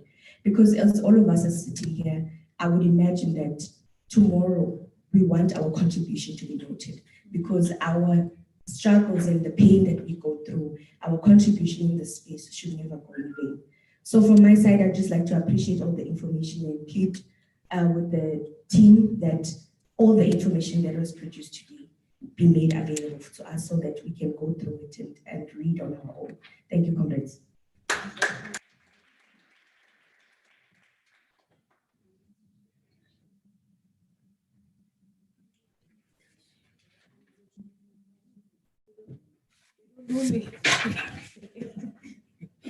Thank you very much, Program Director. Comrades, I apologize for my rusty voice.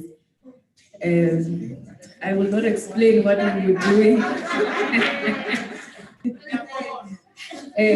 My name is Karabo Mahale. I am the former president of TUT Pretoria campus. I'm the sitting board chair of the Tshwane Institute for Continuing Education. It is an investment arm of the Tshwane University of Technology that raises third stream income through continuous professional development and short learning programs. So Comrade Titi just said I must briefly introduce myself. I've got an interest on the presentation of international relations. And I think this is something that President Bathabile just briefly mentioned yesterday, insofar as the Palestine question is concerned when we're reflecting on the deputy or vice president-elect in the United States of America. And I know that the Women's League released a statement. And I think before that, Comrade Precious was very vocal about the stance of the vice president. And my question really is that we do understand that in society, not all women are going to be progressive. But how then do we relate with women as an organization, irrespective of whether they are progressive or not, and what becomes our moral obligation to women in society, understanding that the system that they're in, which is patriarchy, often forces them to take certain positions, that you find that even a vice president, for example, in the United States of America, would have wanted to take a different posture. But because she finds herself in a system that refuses to give women agency and women's voices, how then do we become a support structure for such women, irrespective of their views? Secondly, I want to, this is to Mamba Tabile as the Vice President of the Progressive Women's Union. Insofar as the African Continental Free Trade Area is concerned, and I think I've been very passionate about the development of a women's bank, whether in South Africa, whether in Africa, that is going to be focused on the development of women and young women in particular, that the African Continental Free Trade Area says absolutely nothing about the ambitions of women, says absolutely nothing about how we're going to support women in business, women who are going to go into the manufacturing space, women who are going to go into trade.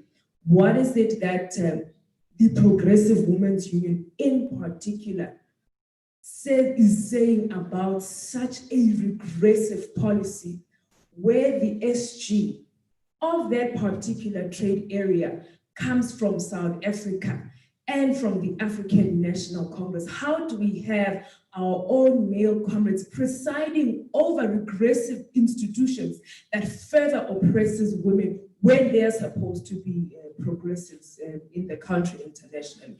Thank you very much, Program. Comrades, please come forward quickly. Arrive before Tony, she's too far.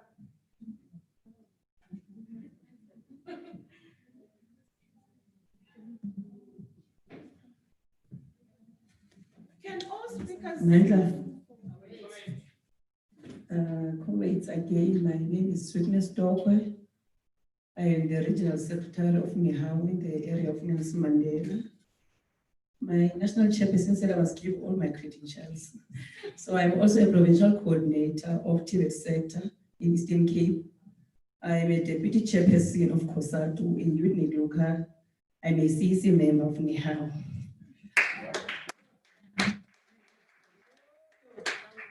I'm not going to repeat what has been said because the treasurer of SASCO touched on most of the things that I was going to say. Also, we'll appreciate if the presentation can be shared with us to start practicing what has been said here, that we must also guide and also provide leadership and also capacitate those that are leading in our organizations and also groom. We want to appreciate leadership because what we've seen here today, President, we are hoping that we can start a program, a rollout program, where it will also, where we will also have in the regions, in the provinces, have such programs so that we can reach more people. It was said here that some of the women who are in our communities don't have access to have these gatherings. They don't have access to data. So it will be appreciated if part of the resolution of this session is that let us go back and plan back, because a lot of women are in rural areas. A lot of women are disadvantaged. And what we see here today is quality. It's quality. Let us develop a program. Let us not look back. Let us go and occupy the space as women, because today it has been proven that in this country, women have capacity. But what we've seen in previous years is women pushing men because they don't believe in themselves. Let us go back to our community, make sure that we groom young men so that they believe that they don't have to support men, they don't have to support other people. So that we start to make them realize and believe that they can make a difference. Because the reality is that when in these departments and anywhere in government, if you go to office, the personal assistant is a woman. They run these offices. So the success of whoever is the face of that office might be a male, but the reality, the person who runs those departments are women. So it tells you that women have full capacity, they are equal to the task. And comrades, we need to stop being harsh to ourselves. This thing of trying to be males, there are things that we cannot do as women, because we are women. They are not expected from us to, because we want to do things men do. We can be women, but do more. Because when we are being measured out there, we're expected to do things that men do. At times, you don't have to go to that extent. Let us be us in our campus space, but deliver, because we do have a capacity. Thank you, Makabane. Mandla.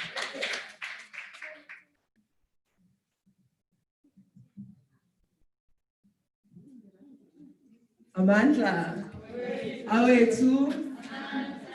Good afternoon, comrades. My name is Toli Temelihle Ngwenya.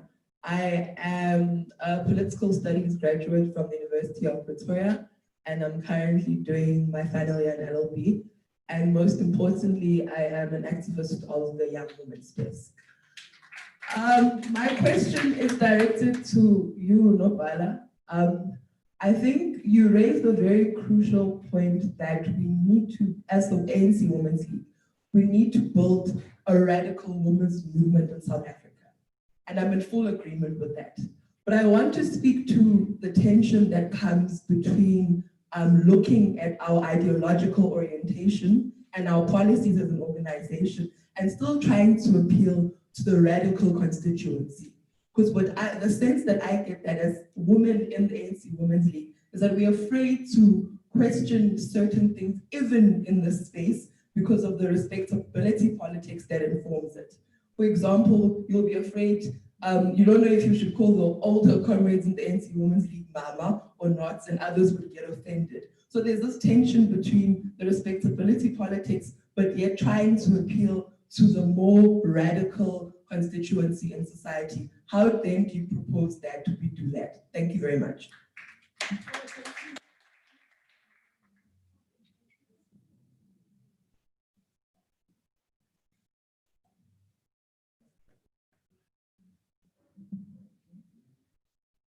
Good day, everyone. My name is Vyokazi Malafu, former First Deputy President of the SRC UWC, former DSG of South, PTT member of the Young Women's Desk in the Western Cape, a PC member of the ANC Youth League in the Western Cape. President, you know, when I see you, I always thank you for the opportunity that you gave us as young women. I think we are always able to see your heart and how you've always been vision orientated when it comes to young women and making sure that they will have a second-layer leadership of quality. I'm so grateful of this historical event. You know, it's the first time I'm seeing Comrade Fikile, and all the time we used to be told about her, but they used to be Fikile. And every time when you are seen to be rising up, you're always reminded that, okay, you remind us of Comrade Fikile. So this has been a great experience. And also, I think when we talk about dialectical materialism, we get to see and learn lessons from those who've been there before us, because we can never get that experience. We can only get that experience from those who've been there. And I think what I would like to emphasize the most is unity of purpose. You know, pettiness amongst us does not help us. Fighting over amongst each other will not help us. But if we define the purpose of the unity that we want, I think there's so much that we can achieve. And I think being deliberate in these settings, I think comrades of the Youth League, you know, we're going to congresses of the Youth League. And these should be sessions where we are deliberate and say, this time around, women should take center stage. We can't be meeting together and always make sure, and males arise in that space. So we should be deliberate and make sure that today we know each other, we know provincial chairpersons, we know people who are in the Youth League in this space.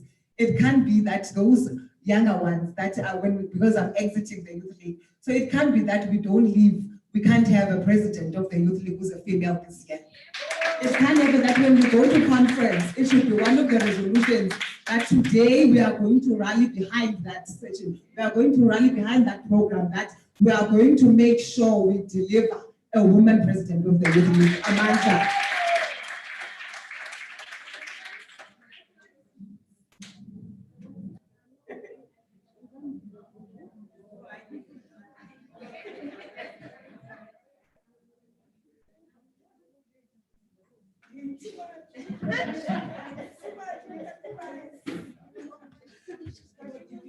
Amandla Mbokodo. Ngicela nithi Mbokodo. Amandla Mbokodo. Amandla Mbokodo. Thank you very much.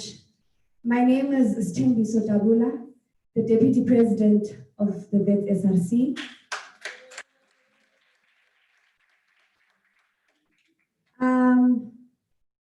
Before I speak about what I'd like to contribute towards what was said today, I'd like to fix a very problematic statement that was said yesterday, that if females do not have credentials, we must not elect them.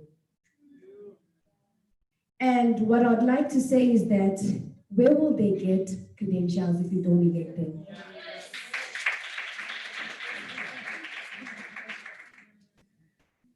other thing, comrades, Unobala spoke about radicalness. I'd like to remind everyone that radicalness does not lie in looks and disrespect, but in ideas that are effective and that will change. Yesterday, we spoke about the role of young women in policy making. And even today, we spoke about that as well. In my opening statement, when I was a candidate of the SRC, I said, "Dala besilindile sesifikile." We are here with solutions. And in terms of policy making, I'd like to appeal to Mama Batabile that we have solutions. The issue of gender-based violence is a national issue that needs micro-level solutions. And the solution we came with at VET is that we want to introduce gender-based violence and sexual offense exclusion. We have academic and financial exclusion. Offenders must be excluded.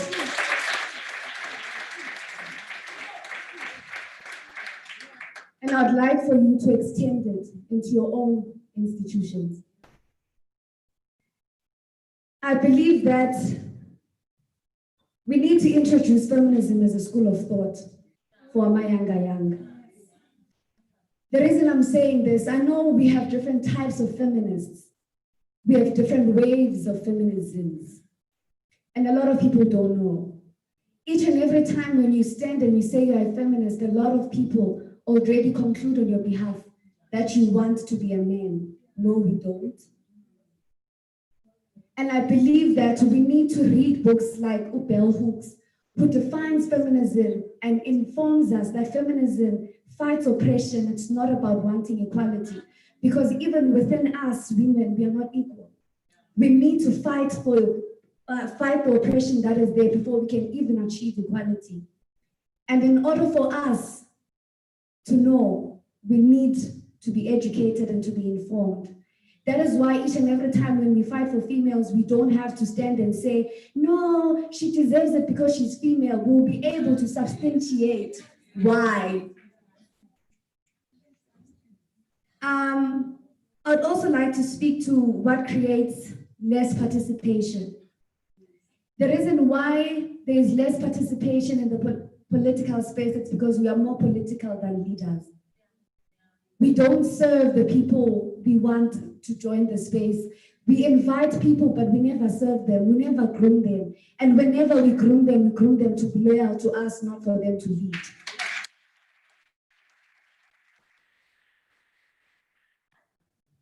I'd like to speak to location of women in a higher institution. What we are saying is that we want academic and financial support that will be specific to women. We want bursaries that are going to be female bursaries from the Young Women's Desk. That's going to speak to the issues we are facing. Because most of the time, you need to qualify for the bursaries we get outside. NASFA, sometimes you get it, sometimes you don't. This bursary will cater for missing middle students who don't even qualify to apply for NASFAs. They must come to the desk and feel safe that their education is prioritized. And this applies to TVET colleges as well. There must be funding that caters to us, that's going to give us pads allowance so that we make sure we always have sanitary pads. What we are speaking to is a safe house. The government has many vacant buildings in Joburg. We want a safe house for students who are violated. We want a safe house for females that are violated. We want a safe house for the LGBTQI community that is violated on a daily. If that safe house gets full, we will know that the police are not doing their job. That is how we are going to effect change. Lastly, I'd like to speak to how do we give women access to court? Yesterday, this question was asked, and I feel it's important for me to answer it today because I'm a law student. I'd like to believe that the courts are accessible, but what makes them not accessible is the failed system. victims are further victimized in the police stations. And I feel that part of what we need to advocate for is to make sure that we conscientize the police women. They will be the one that should be dealing with rape cases and gender-based violence cases, not me. Kuvuka ubumama when you are dealing with a case yomuntu wesifazane ohlukumezekile. And this prevents further victimization because it is the same police, after you report that you've been raped, who are going to approach you and ask you for numbers. How are you going to feel safe in that space? And we acknowledge that some of women, they perpetuate, they victimize you even further. Hence, we need to conscientize them. And that this is going to make a lot of people feel safe. When they feel safe in the ANC or in the ANC Women's League or in the ANC Women's Desk, there won't be a need for us to go there to tell them to vote for us. They'll be part of us and there'll be food here in the house.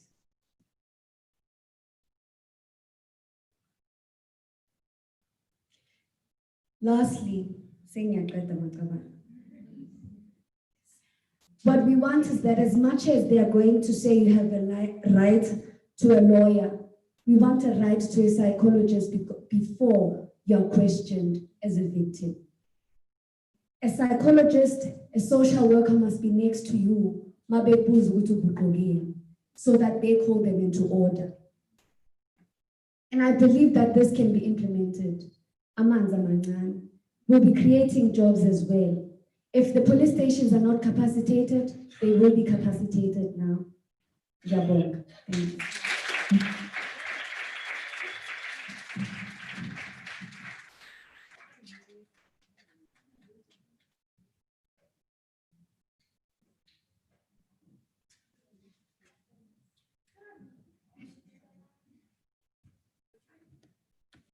Greetings to the House at large. I am Lulamela Mambi, the former Deputy President of Walter Sisulu in Umtata. I am here from the Eastern Cape. I am a graduate of political studies and a final year law student. And I would like to focus on the presentation that was made by Comrade Nandipa on participation of women in governance, because it is the space I am currently in now. I believe that our government has failed to walk the walk when it comes to women participation in governments and gender equality. Young women and women in general continue to be underrepresented in elected politics of South Africa. Despite the strides made by few women who we see in politics and by women we see in politics and in governance in our constituencies. Therefore, I believe that this platform needs to ensure that when we increase the quotas of women representation, we should do so and find women with substance that will lead us in those spaces. This will therefore shift the public attitude and give us access to political networks and increase to resources which women are not exposed to, because those are spaces that men claim as their territory in space. Lastly, I believe there needs to be a fundamental shift in the way that society views us as women in governance. One that does not see us as merely seat fillers in those councils and conferences, but one that sees us as women of substance who can contribute to the betterment of our country. We must be viewed as a vital contributing factor to this country. We need to go out of this round table and educate and re-educate our societies that there needs to be a change in our political system, and that when women are involved, there will be a betterment in our country. Thank you.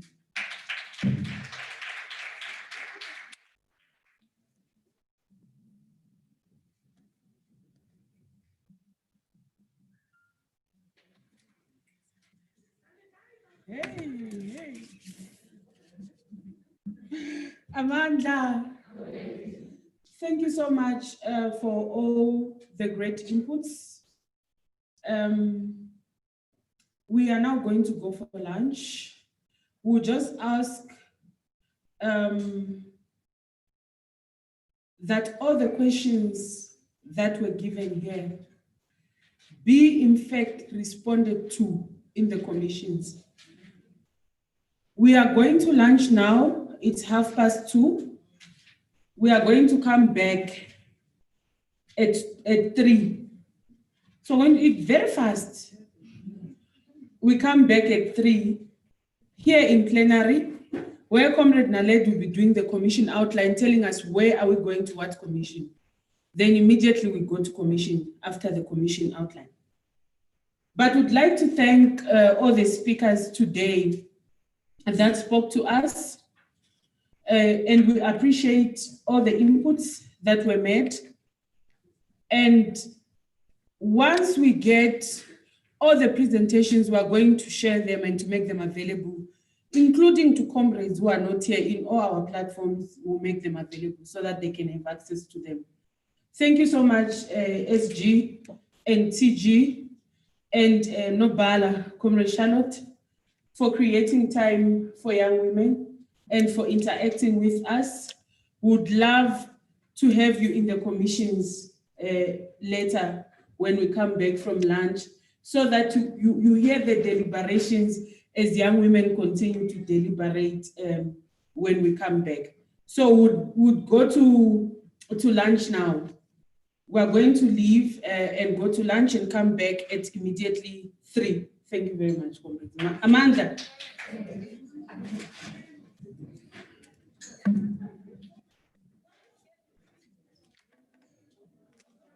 Come on.